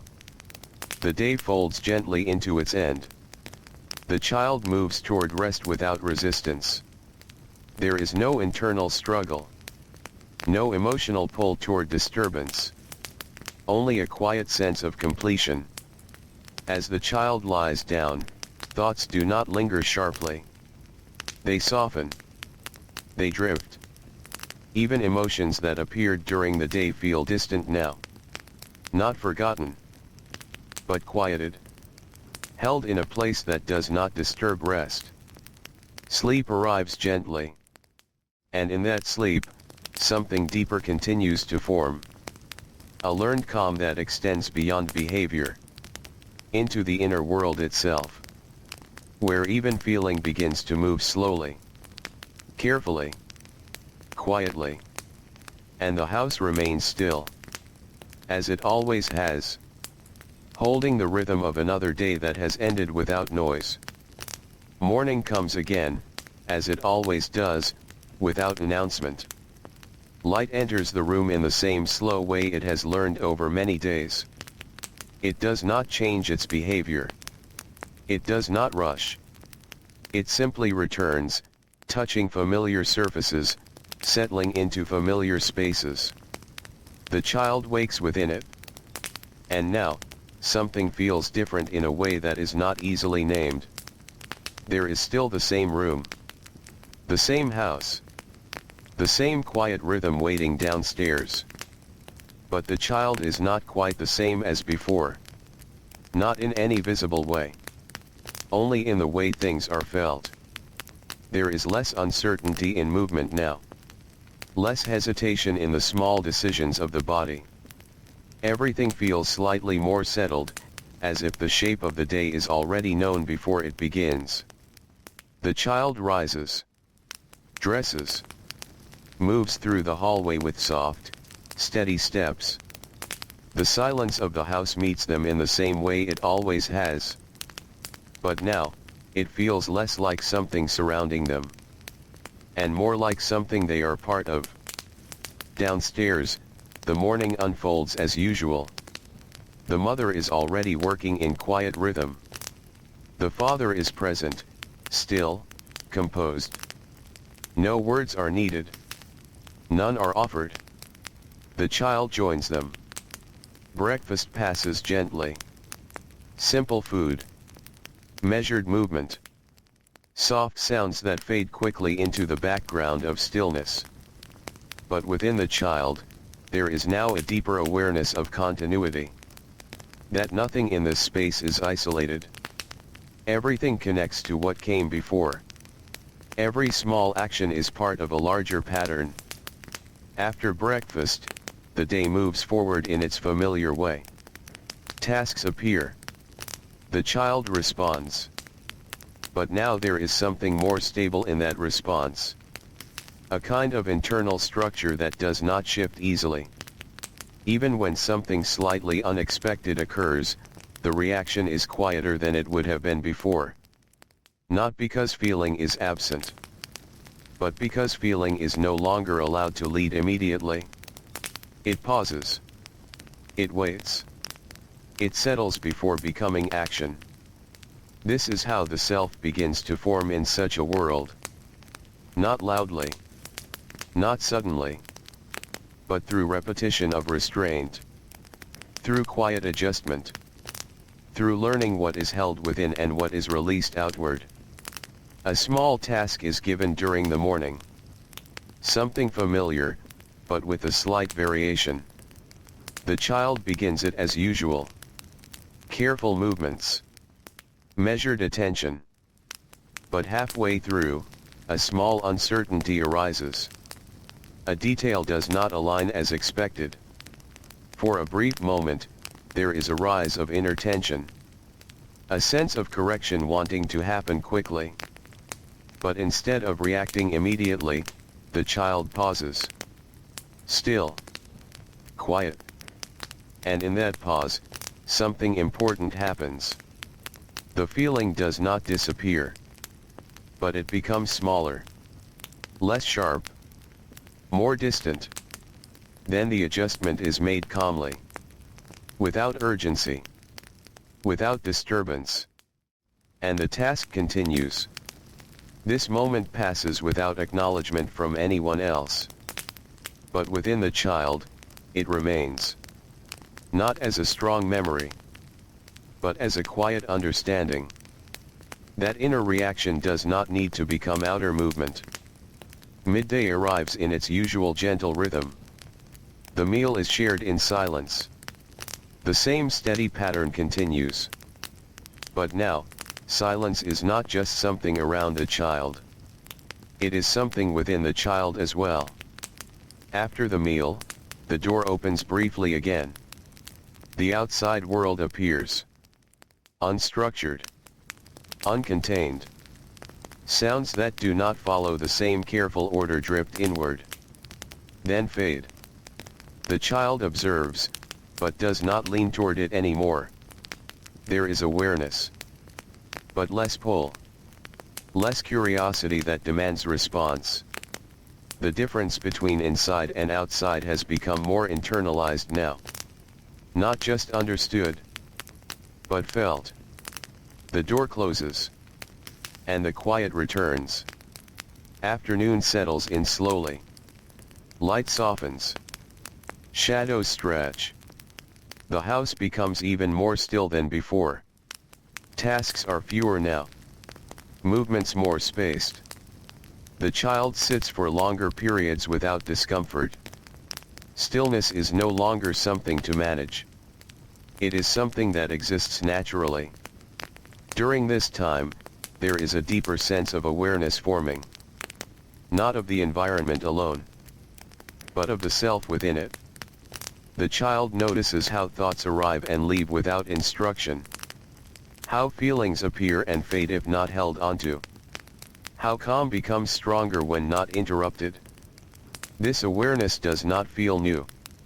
It feels like something that has been quietly building all along. Evening arrives. The fire is lit. Its glow is steady, familiar. Dinner passes as always, in silence and calm rhythm. But now there is a subtle difference in presence. A steadiness that extends beyond behavior. Into identity itself. Afterward, the house begins its final soft descent into night. The day does not end sharply. It fades. The child moves toward rest with ease. There is no resistance. No inner conflict. Only a quiet sense of alignment. As the child lies down, thoughts do not scatter. They settle. Emotions do not rise strongly. They pass gently, without needing attention. And in this state, something forms that will continue to grow over time. A quiet self. Shaped not by loud instruction, but by repeated calm. By silence that teaches without speaking. By presence that guides without force. Sleep comes softly. And the house remains still. Holding another day that has completed itself without disruption. Waiting, as always, for the next quiet beginning. Morning returns again, with the same careful light. It moves slowly across the room, as if it already knows the shape of everything inside it. Nothing feels new in the way it arrives. It is familiar, steady, almost practiced. The child wakes. But now, there is a subtle change in how waking feels. Not in the room. Not in the house. But within the child. There is a sense of continuity that stretches further than before. The days no longer feel like separate pieces. They feel connected, like one long and gentle thread of repeated quiet. The body rises. The routine begins. And the world continues its calm unfolding. Downstairs, everything is as it always is. The same movements. The same silence. The same measured presence of the adults who do not waste sound. The child joins them. Breakfast passes without interruption. But today, there is a slight awareness that something beyond the house is becoming more present in thought, even if not in action. The world outside is not new. It has always been there. But now, it feels closer in understanding. Not louder. Just more defined. After breakfast, the morning tasks begin. The child moves through them with ease. There is less guidance now. Less need for correction. Not because the structure has changed, but because the child has begun to carry that structure internally. Actions are anticipated before they are completed. Movements are adjusted before correction is needed. This is no longer simple learning. It is refinement. A quiet sharpening of behavior that happens without announcement. At one point, a task requires more attention than usual. Something slightly more complex. The child approaches it without hesitation. But within that effort, there is a moment of pause. A recognition that effort must be shaped carefully, not pushed forward quickly. The hands slow. The mind follows.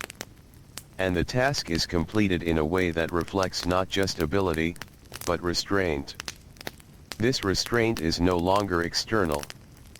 It is becoming part of identity. Midday arrives. The meal is shared as always. Silence continues to hold the space together. But now, silence feels less like something imposed by the environment, and more like something chosen internally without needing to choose. After the meal, the door opens briefly. The outside world appears again. But now, the child observes it differently. There is still awareness of its movement, its sound, its unpredictability. But there is less internal reaction to it. It is seen, not absorbed. A carriage passes. A voice rises and fades. A fragment of life moves beyond the window of this quieter world. And then it is gone. The door closes. And the calm returns without effort. Afternoon settles more deeply than before. The light is softer now. The house feels more enclosed in its quiet rhythm. Even time seems slower here. Not stopped, but softened. The child sits for longer periods now without discomfort. Stillness is no longer something to endure or manage. It is simply the natural condition of being here. In this space. In this way of life. There are moments when thought rises briefly. Small reflections that appear and fade without disturbance. Ideas of other places. Other forms of life. Other ways of speaking. But none of these thoughts stay long enough to disrupt the calm. They pass through like distant sounds that do not enter the room fully. Evening comes again. The fire is lit. Its glow fills the house with steady warmth. Dinner is shared in the same quiet rhythm. But now, something has changed in the quality of presence itself. The child is no longer only learning silence. They are embodying it. Not as an act, but as a state. After the meal, the house begins its slow closing once more. The day does not end abruptly. It fades. Each moment softer than the last. The child moves toward rest without resistance. There is no need to prepare emotionally. No need to transition sharply. Everything already feels aligned with calm. As the child lies down, the mind does not reach outward. It settles inward. Thoughts appear briefly, then soften. Feelings rise gently, then quiet themselves. There is no struggle between them. Only flow. And within that flow, something deeper has formed. A quiet expansion of the self. Not outward in expression, but inward in steadiness. A self shaped by repetition. By silence. By the gentle boundaries of a world that does not need loudness to teach. Sleep arrives as always. Soft. Unforced. And the house remains still. Holding not just the body of the child, but the quiet life that has grown within it. Waiting for another morning to continue the same long, gentle rhythm. Morning arrives with its familiar softness. The light does not change its manner. It still enters gently, as if it understands that everything inside this house prefers to be approached without force. The air remains calm, slightly cool, carrying the quiet memory of the night. The child wakes. And now, the waking carries something new within it. Not excitement. Not fear. But a quiet awareness that the world beyond the home is becoming a little closer. Still distant. Still controlled. But no longer only imagined through windows and brief openings of doors. There is something different about today's rhythm. A subtle shift in expectation. The household remains the same. The same measured movements. The same soft silence between actions. But there is preparation in small details that were not present before. A garment laid out with more care than usual. A moment of adjustment in appearance. A slightly longer pause before leaving the room. These are not spoken instructions. They are understood through presence. The child senses that the day includes something beyond the usual boundaries of the home. After breakfast, the morning unfolds more deliberately. There is less emphasis on routine tasks and more on quiet readiness. Movements are slower. More attentive. The kind of stillness that gathers before stepping into a space that is not fully controlled. The child notices this change without needing explanation. It is felt in the atmosphere. In the way the adults move slightly differently. In the way silence feels more deliberate than usual. Eventually, the door opens. Not to the street alone. But to something beyond the familiar structure of home life. A short journey begins. The outside world is still not fully entered. But it is approached more closely than before. The air outside feels different. Less contained. Less softened. Sounds are not arranged in patterns of quiet order. They exist freely. A carriage passes nearby. Footsteps echo differently on stone than they do inside wood and fabric. Voices carry farther. And then fade without returning. The child walks beside the adults. Not speaking. Not reacting outwardly. But observing. Carefully. Quietly. This is the first form of social presence beyond the home. Not interaction. But restraint within observation. There are other people present in the distance. Figures moving through their own paths. Some glance briefly. Some do not. There is no engagement yet. Only awareness. The child notices how differently people hold themselves outside the home. How movement is less contained. How expressions are less softened by silence. But within the child, there is no urge to imitate. Only to observe and remain steady. This is what has been learned most deeply. That presence does not require expression. That stillness can exist even within movement. After a short time, the group returns toward the home. The outside world recedes again. Not dramatically. Not suddenly. But gradually, as if it is stepping back into distance on its own. The door closes. And the quiet returns. But now, something has changed internally. The outside world is no longer abstract. It has been experienced in small measure. Not overwhelming. Not disruptive. But enough to leave an impression. The afternoon continues with its usual softness. Light settles again into the familiar space. The child resumes quiet tasks. But the awareness of earlier remains gently present beneath everything. Not interfering. Not dominating. Just existing. Like a second layer of understanding. That life beyond the home is different. But not unmanageable. Not chaotic in a way that demands fear. Just, uncontained. Evening comes as it always does. The fire is lit. Its glow fills the room again with steady warmth. Dinner is shared in silence. But now silence feels more defined. As if the contrast with the outside world has made it clearer. More intentional. Afterward, the house begins its final settling. The day closes gently. There is no need to process what was seen outside. No discussion. No explanation. Only quiet continuation. The child moves toward rest. And in that movement, there is something slightly more grounded than before. A sense of having stepped briefly beyond the familiar world. And returned without disruption.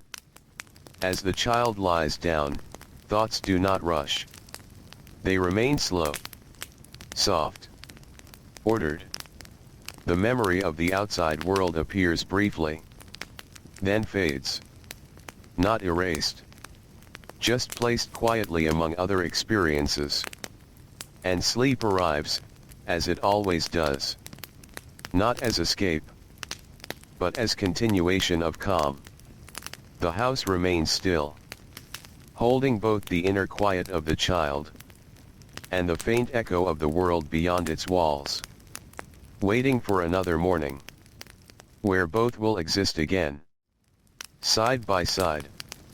In gentle balance. Morning returns once more, unchanged in its softness. Light gathers slowly along the familiar edges of the room. It does not enter as something new, but as something returning, something that knows where it belongs. The air is still cool, still quiet, still holding the calm of the night that has just passed. The child wakes. And now, there is a deeper familiarity in the waking itself. Not just with the room, but with the idea that every day follows a pattern that can be trusted. There is a quiet certainty in this repetition. A sense that life does not need to be questioned in its structure. Only moved through carefully.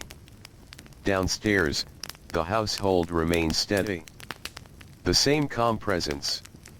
The same restrained movements. But today carries a slightly different weight in its quietness. There is preparation again. Not spoken loudly. Not announced. But felt through small details. Clothing arranged with more attention. Movements slightly more deliberate. A sense that the child is once again expected to exist beyond the boundaries of the home. Not far, but enough to be aware of being seen. After breakfast, the transition begins. There is no rush. Only a gentle shift from the inner world of the house to the outer world beyond it. The child follows the adults outside once more. The air changes again. Not harshly, but clearly. It feels less contained than inside. Sounds move freely. Steps echo differently. The space feels wider, but less controlled. And within that openness, something subtle begins to form. Awareness of how one is perceived. Not through words, but through presence. The child walks quietly beside the adults. There is no conversation. Only movement. But even in silence, there is awareness of being part of something visible. Of being observed by the world, even briefly. People pass. Some glance. Some do not. The child notices how the adults carry themselves differently outside the home. Slightly more structured. Slightly more composed. Movements refined. Gestures controlled. Not exaggerated, but carefully held. This is not taught directly. It is shown through presence. Through repetition of behavior in public spaces. There is a subtle understanding forming now. That the way one exists inside is not always identical to the way one exists outside. But both require calm. Both require restraint. The child does not feel pressure. only observation, and quiet adaptation. After a short time, the group pauses in a more formal setting. A small interaction occurs. Nothing dramatic. Nothing loud. But it requires attention. Stillness. Awareness of timing. Waiting before responding. This is different from the silence of the home. Inside, silence is natural. Outside, silence becomes intentional. A kind of chosen composure. The child remains quiet, watching carefully, not reacting too quickly, not moving without awareness. And in doing so, something deeper begins to form. A sense of how presence must adjust depending on space. Not change entirely, but refine itself. After the brief exchange, movement resumes.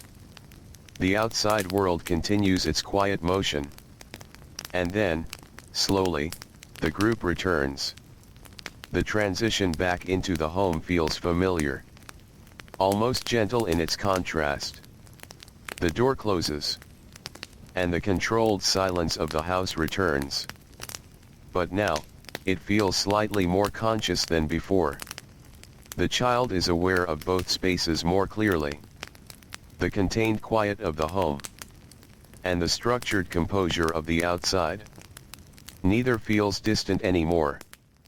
Both feel part of a single continuum, just expressed differently. Afternoon settles in softly. The house returns to its steady rhythm.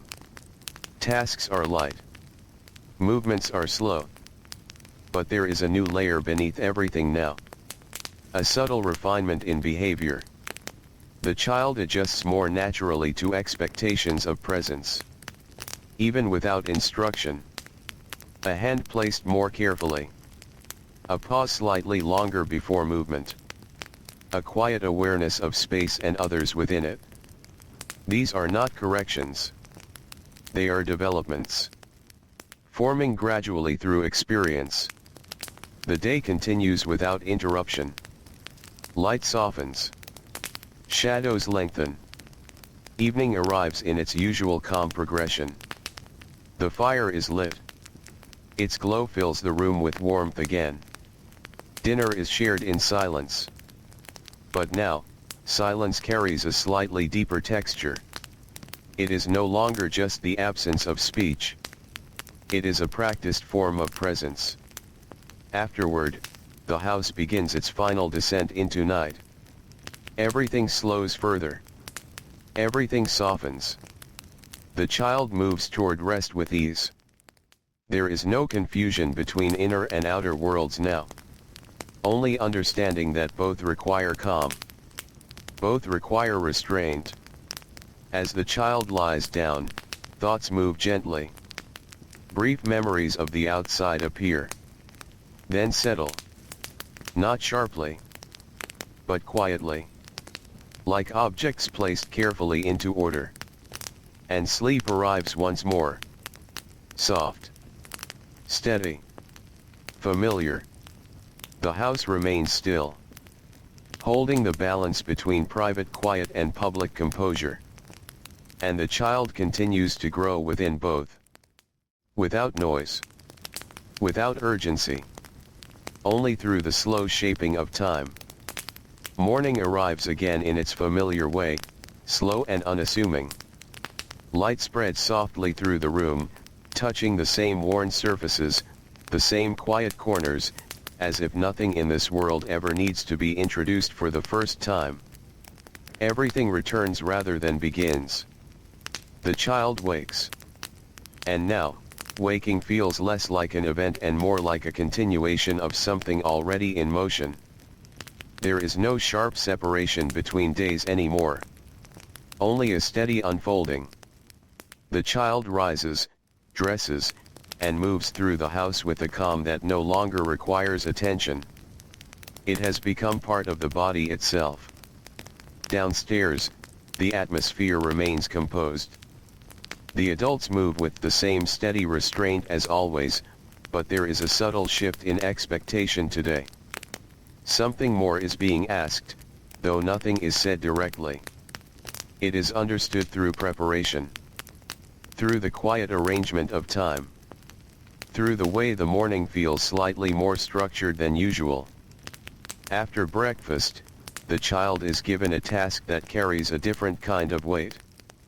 Not difficult, not loud, but meaningful in its expectation. Something that must be done not only correctly, but carefully in relation to others. This is the beginning of responsibility beyond simple household behavior. A responsibility that includes awareness of people, timing, and quiet coordination. The child begins the task. Slowly. With attention. There is less room for correction now from others. More expectation that understanding will guide action. And so, the child listens more closely to the space itself. To the rhythm of movement around them. To the small cues that do not come in words. Only in presence. A pause before acting. A glance toward another person's movement. A moment of waiting when uncertainty appears. These small decisions begin to shape the task more than instruction ever could. And within this, something new is forming. Not independence in a loud sense, but responsibility that is quiet and internal. The kind that does not require reminder. Midday comes gently. The meal is shared as always. Silence remains the structure of the table. But now, the child carries a slightly different awareness within that silence. A sense that presence itself has become part of responsibility. Not just actions, but how one exists among others. After the meal, there is a brief return to the outside world. Another small engagement beyond the home. Not unfamiliar now, but still requiring attention. The child observes more carefully this time. Not just the environment, but the subtle ways people respond to one another. A pause before speaking. A slight adjustment in posture when addressed. A controlled tone that carries meaning without excess. These details begin to stand out more clearly. Not as separate rules, but as patterns of behavior that hold social life together. The child does not imitate them immediately. Instead, they are absorbed quietly. Stored within observation. Afternoon settles once more over the home. Light softens. The atmosphere returns to its calmer interior rhythm. But something has changed in how the child participates in it. Tasks now feel less like instructions, and more like responsibilities that belong to the flow of the day. There is a quiet reliability forming. A sense that actions must be carried not only correctly, but appropriately in relation to others and to space. Even small mistakes are corrected internally before they become visible. This is new. And yet, it feels natural.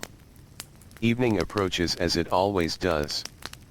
The fire is prepared. Its warmth fills the room with steady light. Dinner is shared in the same composed silence. But now, silence feels more layered. It carries awareness of others more clearly than before. Not just presence, but consideration. Afterward, the house begins to settle again into night. The rhythm of the day softens, slows, fades. The child moves toward rest without resistance. There is no confusion between inner feeling and outer behavior now. They are beginning to align. Not perfectly, but steadily. As the child lies down, thoughts do not wander far. They remain close, gentle, organized in a quiet way that mirrors the structure of the day.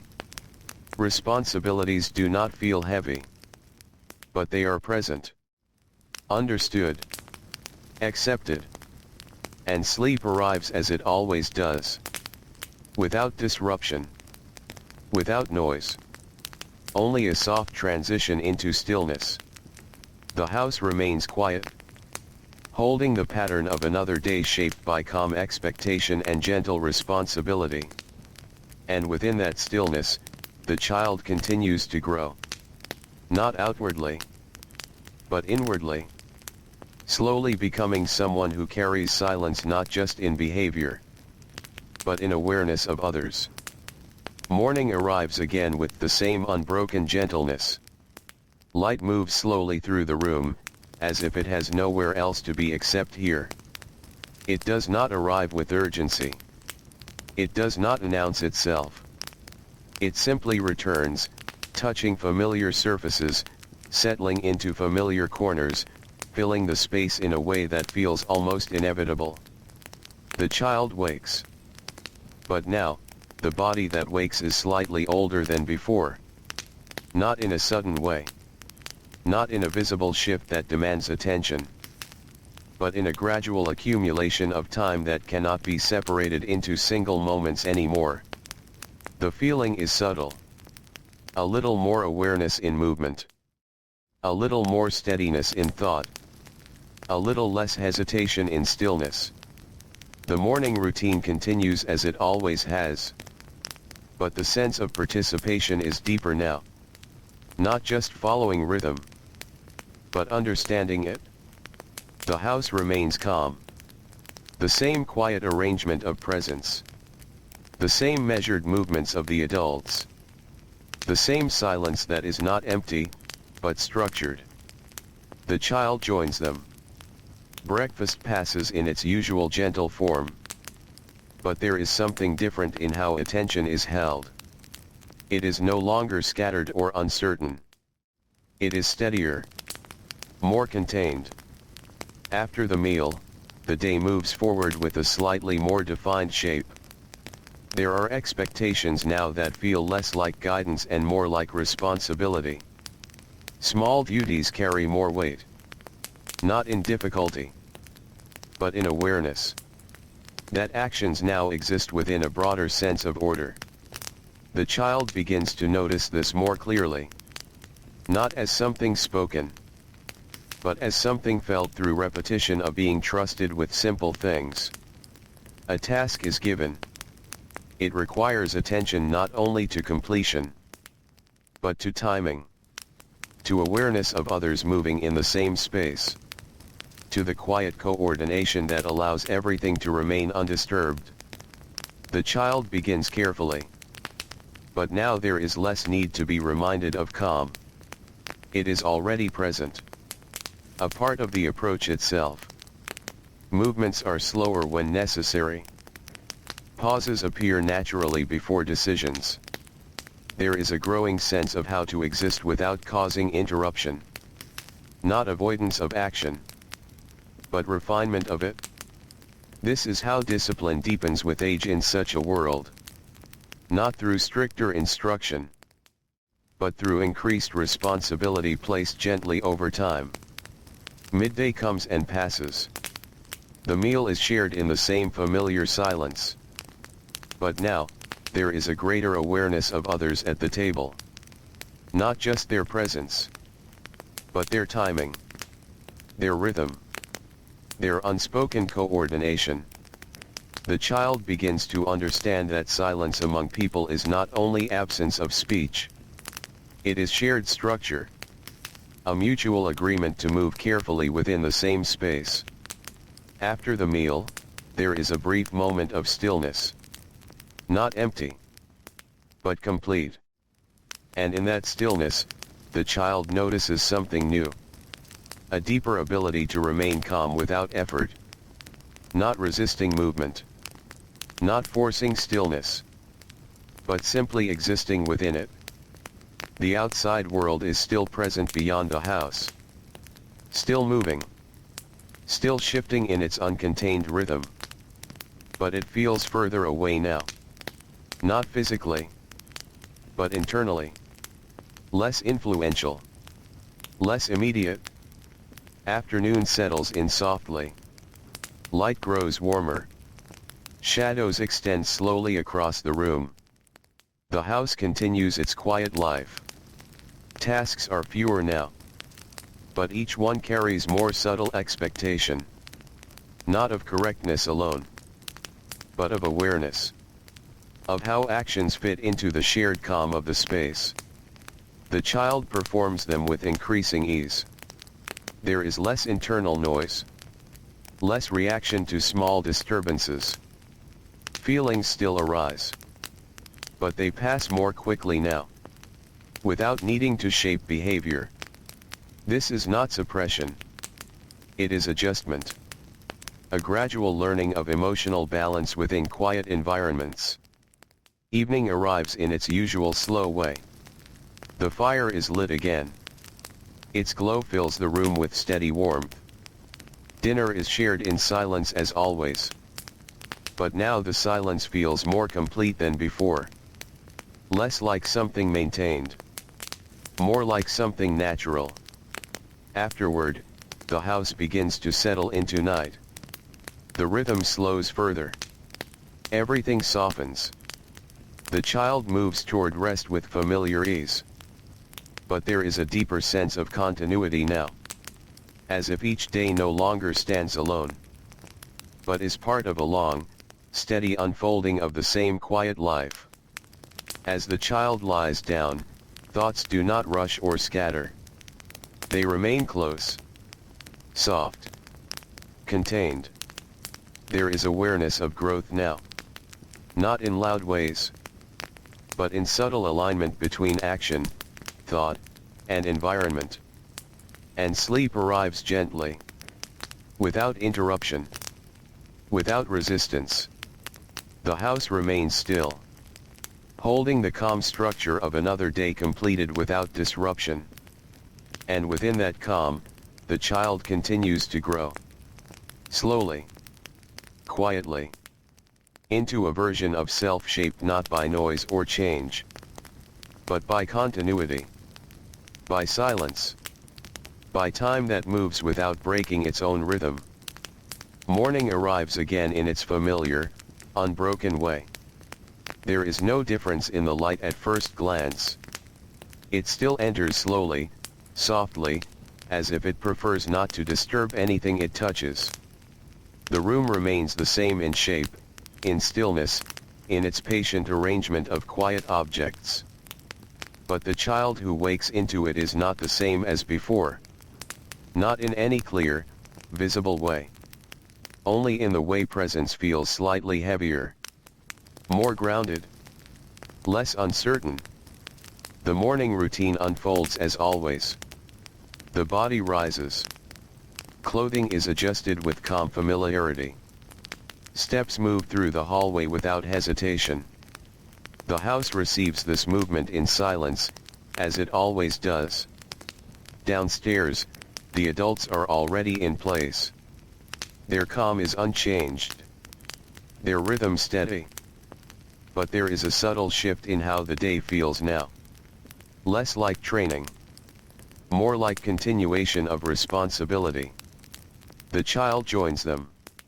Breakfast is shared in quiet stillness.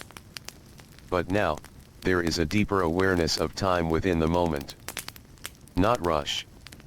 Not urgency. But recognition that each day carries purpose beyond simple repetition. After the meal, there is a change in the structure of the morning. Tasks are no longer only simple practice. They begin to carry expectation of reliability, of consistency, of readiness. The child is given work that requires more sustained attention. Not difficult in a dramatic sense, but requiring longer focus, more careful judgment, more awareness of outcome, and also awareness of others who depend on quiet coordination. This is the beginning of preparation for a larger world. A world where actions must hold steady even when conditions are less controlled than home. The child begins slowly. There is no hesitation anymore in starting. Only adjustment. Movements are deliberate. Measured. Not because they are forced to be, but because it has become the natural way of engaging with tasks. Mistakes are now fewer. And when they occur, they are noticed internally before they become visible externally. This internal correction is part of the learning now. A quiet form of self-guidance. Midday comes softly. The meal is shared in silence as before. But the silence now carries a different weight. It feels less like absence of speech, and more like practiced presence among others. A shared understanding that calm is maintained collectively. After the meal, there is a brief moment when the child is asked to remain present while observing a more structured exchange between adults. Nothing loud. Nothing dramatic. But requiring attention to tone. Timing. Subtle shifts in expression. The child watches. Not to respond, but to understand. There is something forming here now that extends beyond simple behavior. It is awareness of social order. Of how people maintain composure when interacting. Of how meaning is carried not only in words, but in restraint. Afternoon settles gently into the home again. Light softens across familiar surfaces. The house remains quiet, but now that quiet feels more refined. Less like simplicity. More like structure. The child continues small tasks throughout the afternoon. But there is a noticeable difference in how they are performed. There is anticipation before instruction completes. A readiness that does not require urgency. Only attention. Only awareness. The idea of doing well begins to shift. It is no longer just about correctness. It is about appropriateness within context. About fitting into the rhythm of others without disruption. Even the smallest movements reflect this growing understanding. A step softened. A pause extended. A gesture adjusted slightly to align with space and presence. This is preparation. Not announced, but lived. Evening arrives again. The fire is lit. Its glow spreads slowly through the room, giving shape to the quiet shadows. Dinner is shared in the same steady silence. But now, silence feels more like shared discipline than shared absence. Afterward, the house begins its slow descent into night. Everything softens. Everything settles. The child moves toward rest with a calm that has become deeply familiar. But there is something different now in the transition toward sleep. A sense of readiness. Not for immediate change, but for gradual expansion of responsibility in the days ahead. As the child lies down, thoughts remain ordered. Not scattered. Not heavy. Just present in soft alignment with everything learned so far. There is awareness of growth, but not urgency toward it. Only acceptance of its slow unfolding. Sleep arrives gently, as always, and the house remains still, holding the quiet rhythm of another day that has shaped the child slightly more toward the expectations of the world beyond the home. A world that will require the same calm, but in wider spaces and longer silences. Morning returns again with its familiar patience. The light does not change its manner. It still arrives slowly, softly, as if it has learned over time that nothing inside this world responds well to urgency. It spreads across the room in the same careful way, touching objects that have already been touched by many mornings before. The child wakes. And now, waking feels less like a beginning and more like an entry into something already in motion. The body rises with ease. Clothing is arranged without thought. Steps move through the house in a rhythm that no longer needs attention to maintain. Everything feels continuous. Downstairs, the household is already steady. The same quiet presence. The same measured movement. the same silence that holds the space together without effort. But today, there is a subtle sense that the world beyond the house is no longer only something observed. It is something expected. Something that will continue to draw closer in small, gradual steps. After breakfast, the morning carries a different tone. Not louder. Not faster. But more structured in its expectation. The child is given instruction that feels slightly more formal than before. Not casual tasks, but actions that carry awareness of how things are done properly in a wider setting. There is attention now not only to completion, but to form, to correctness in presence, to how behavior would appear beyond the home. The child begins without hesitation, but there is a deeper awareness guiding each movement now. A sense that nothing exists in isolation anymore. That every action carries reflection beyond the immediate space. The adults observe in their quiet way. There is no praise. No correction unless necessary. Only presence. And that presence itself becomes instruction. Midday arrives in its slow, familiar rhythm. The meal is shared in silence as always. But now silence feels more deliberate than before. Less like habit. More like expectation carried by everyone equally. After the meal, there is a moment where the child is briefly informed of a coming change in routine. Something that will require stepping further into structured society. Not immediately, but soon. The words are simple, calm, unembellished, but their meaning settles deeply. It is not dramatic. It is not emotional in expression. Yet it carries weight. The child listens quietly. There is no visible reaction. Only internal adjustment. Understanding that the world beyond the home will require continued refinement of behavior. Afternoon settles gently over everything again. Light softens across the familiar interior. But now the house feels like a place of preparation rather than only comfort. The child continues tasks with steady attention. But now, awareness of future expectations shapes even simple actions. How to stand. How to pause. How to remain composed when observed. These things are no longer occasional lessons. They are becoming permanent understanding. The outside world is still not fully present within daily life. But its influence is now steady, quiet, extending inward through expectation rather than experience. Evening arrives in its usual slow progression. The fire is lit. Its glow fills the room again, steady and familiar. Dinner is shared in silence. But now silence feels like preparation in itself. A shared understanding that composure is not temporary. It is continuous. Afterward, the house begins to settle. The rhythm of the day slows further. Everything softens into night. The child moves toward rest with calm familiarity.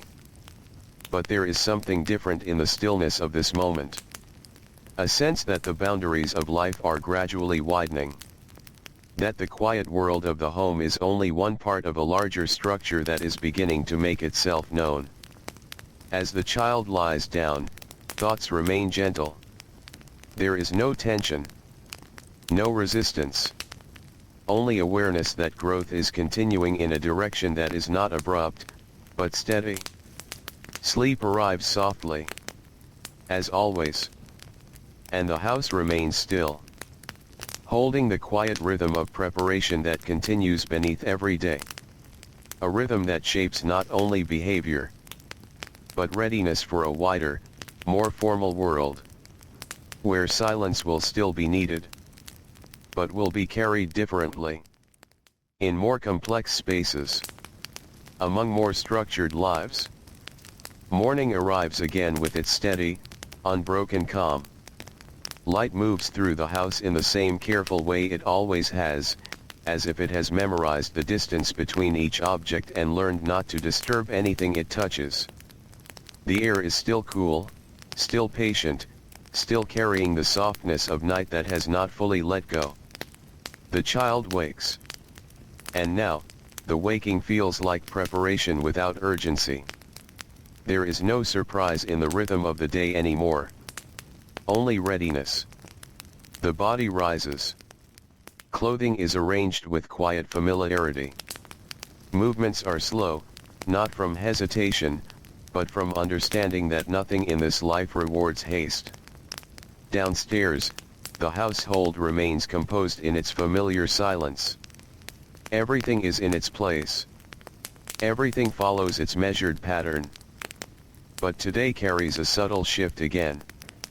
There is preparation that extends beyond the home. Not distant.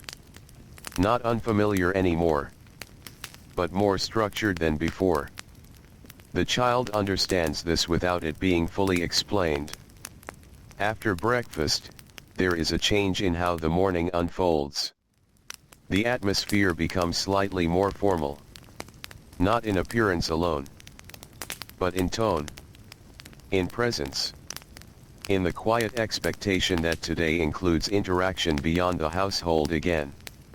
The child prepares with care. Not rushed. Not uncertain. Just attentive. There is a sense now that appearance is not only personal. It is relational. It belongs to how one will be seen. The group leaves the home. The transition into the outside world feels familiar by now, but more defined than before. The air outside still carries its openness, its movement, its less contained rhythm. But the child no longer experiences it as something separate or overwhelming. It is simply another environment to move through with the same calm carried from within. They arrive at a space that is more structured than open street life. A gathering place. Not loud. Not chaotic. But composed in its own way. There are people arranged within it in careful social order. Not random. Not casual. Each presence holds a certain expectation. A certain awareness of others. The child observes quietly. There is no immediate participation. Only observation. This is different from the home. Inside the home, silence is natural. Here, silence is shaped by awareness of being among others. It is more intentional. More socially aware. The child notices small things. How people pause before speaking. How greetings are exchanged with measured tone. How movement is slightly restrained, as if every action is aware of being witnessed. There is no instruction given verbally. But everything is communicated through behavior. Through rhythm. Through restraint. The child stands beside the adults. Still. Composed. Observing. At one point, a brief acknowledgement is required. Not a conversation. Only a polite exchange.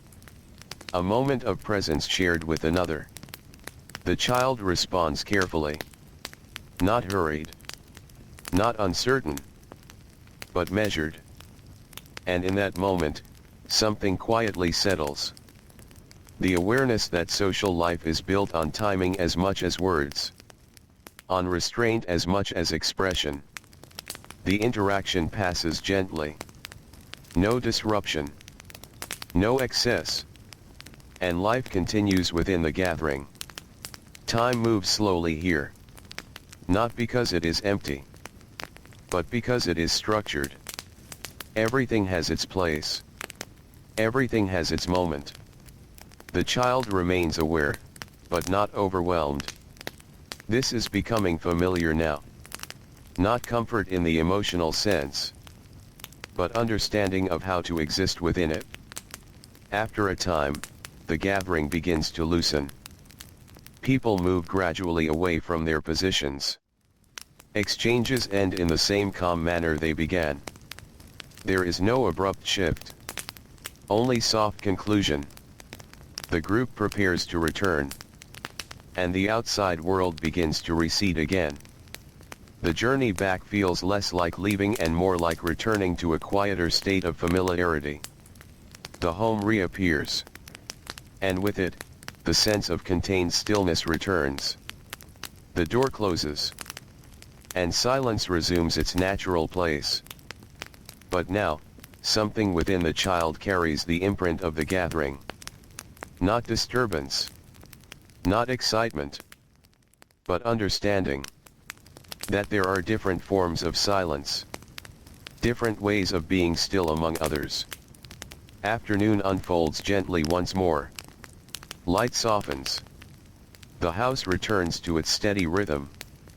Tasks are small. Movements familiar.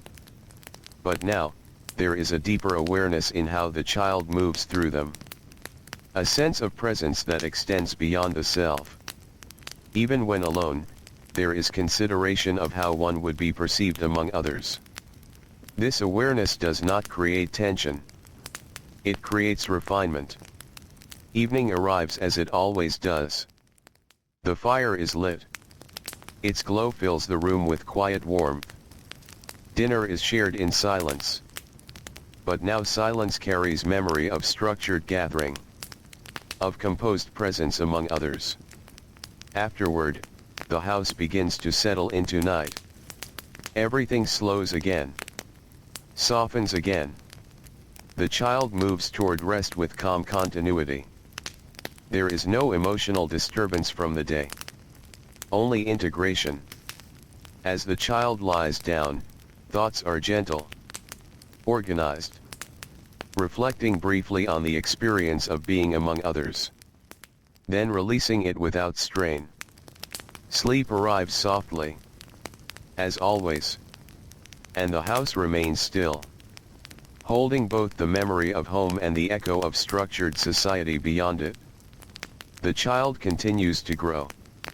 Quietly. Steadily. Into a life shaped by both silence and social form. Each reinforcing the other. Without breaking the calm that holds everything together. Morning returns again, without effort and without change in its gentleness. Light enters the room in the same slow manner, as if it has nowhere else to go but through familiar paths. It touches the walls softly, rests on the floor, and settles into the quiet corners where silence has already been waiting. The child wakes. And now, the waking feels like something deeply practiced. Not new. Not uncertain. Just another continuation of a life that has learned its rhythm too well to forget it. The body rises. Clothing is arranged with steady care. Movements are smooth, unhurried, and familiar in their restraint. Downstairs, the household remains as it always has been. The same quiet presence. The same composed stillness. The same silence that holds everything together without needing to be explained. But today carries a subtle difference in expectation. There is something longer ahead. Not a sudden event. But a sustained form of social engagement that will require endurance of presence rather than brief interaction. The child senses this change in atmosphere even before it is spoken. After breakfast, preparation begins with quiet precision. Nothing feels rushed. But everything feels more intentional. The act of readiness itself carries weight. The child is guided through simple adjustments. Nothing complex. But everything slightly more refined than before. How to sit when observed for longer periods. How to remain composed when attention is extended. How to maintain stillness without drifting into distraction. These are not spoken as lessons.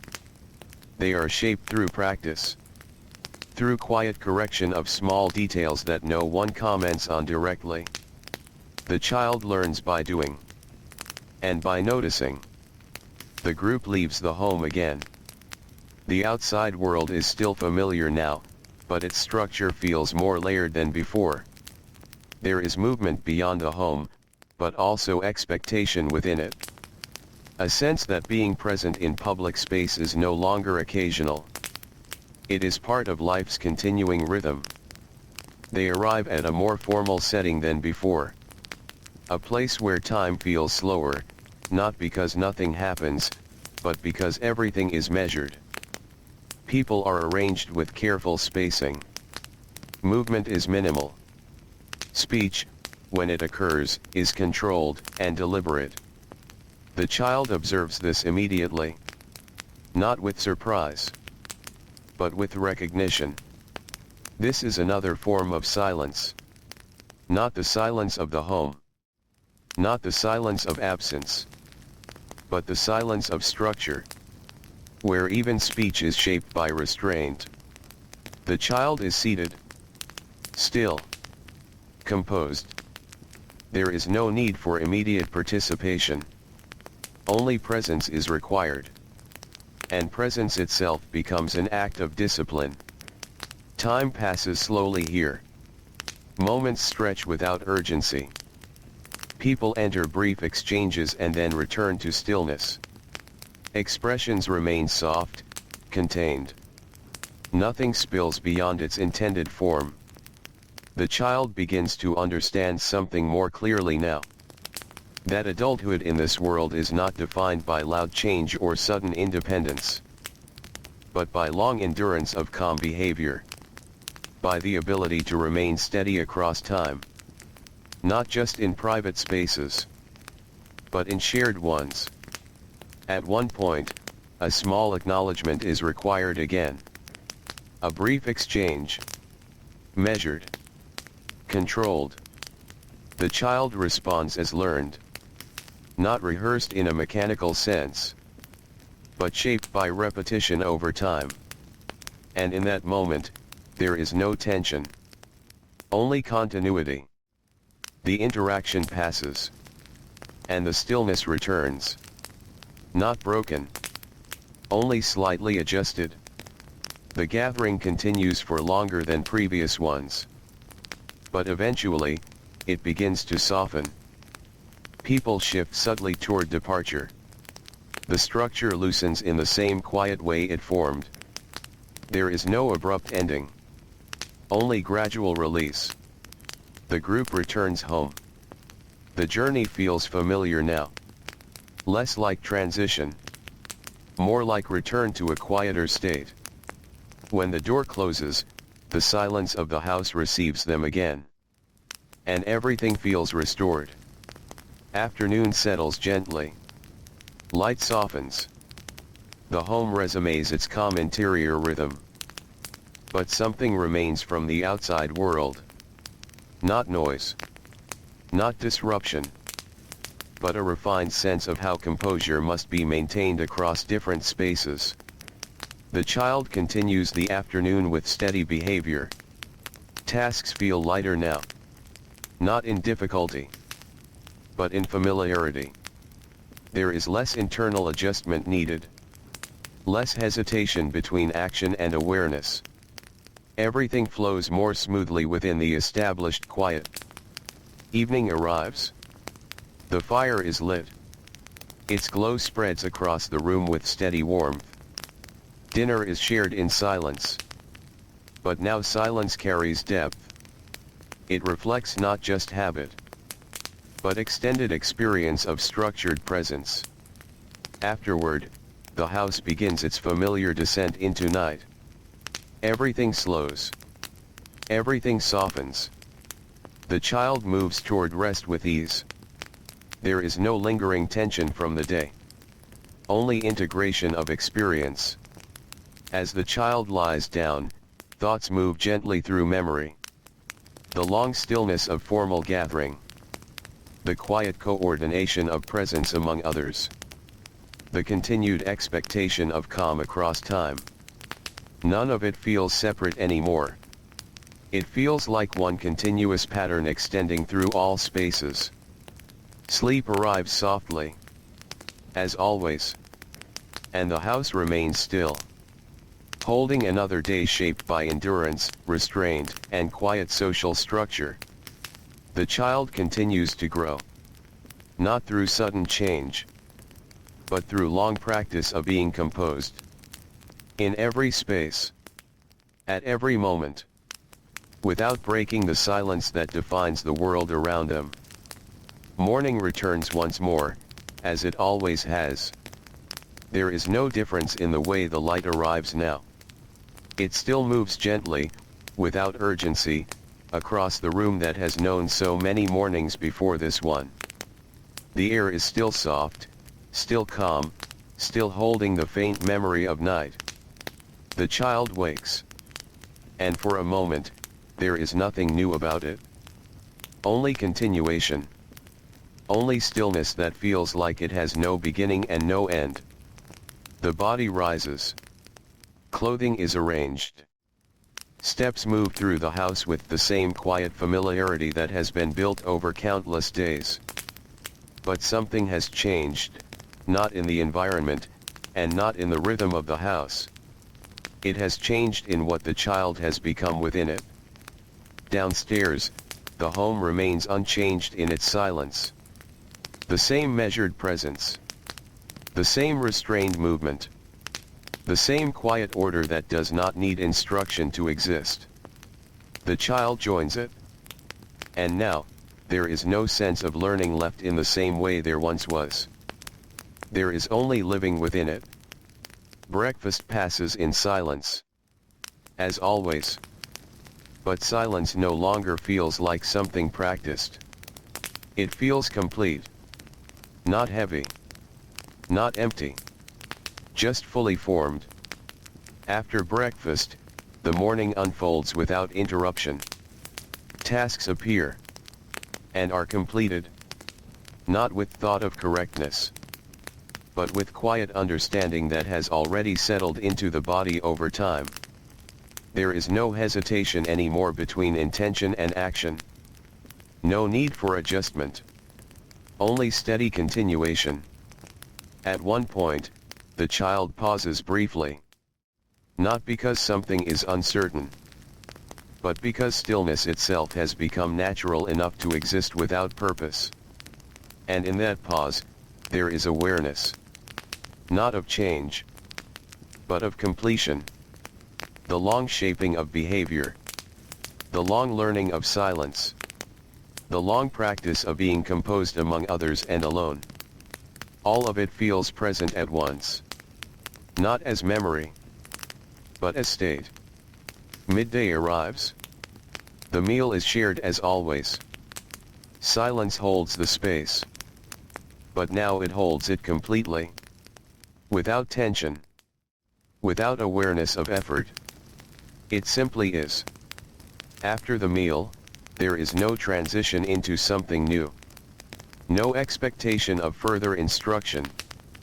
No anticipation of what comes next. Because by now, the structure of life has become steady enough that it no longer feels like instruction at all. It feels like form.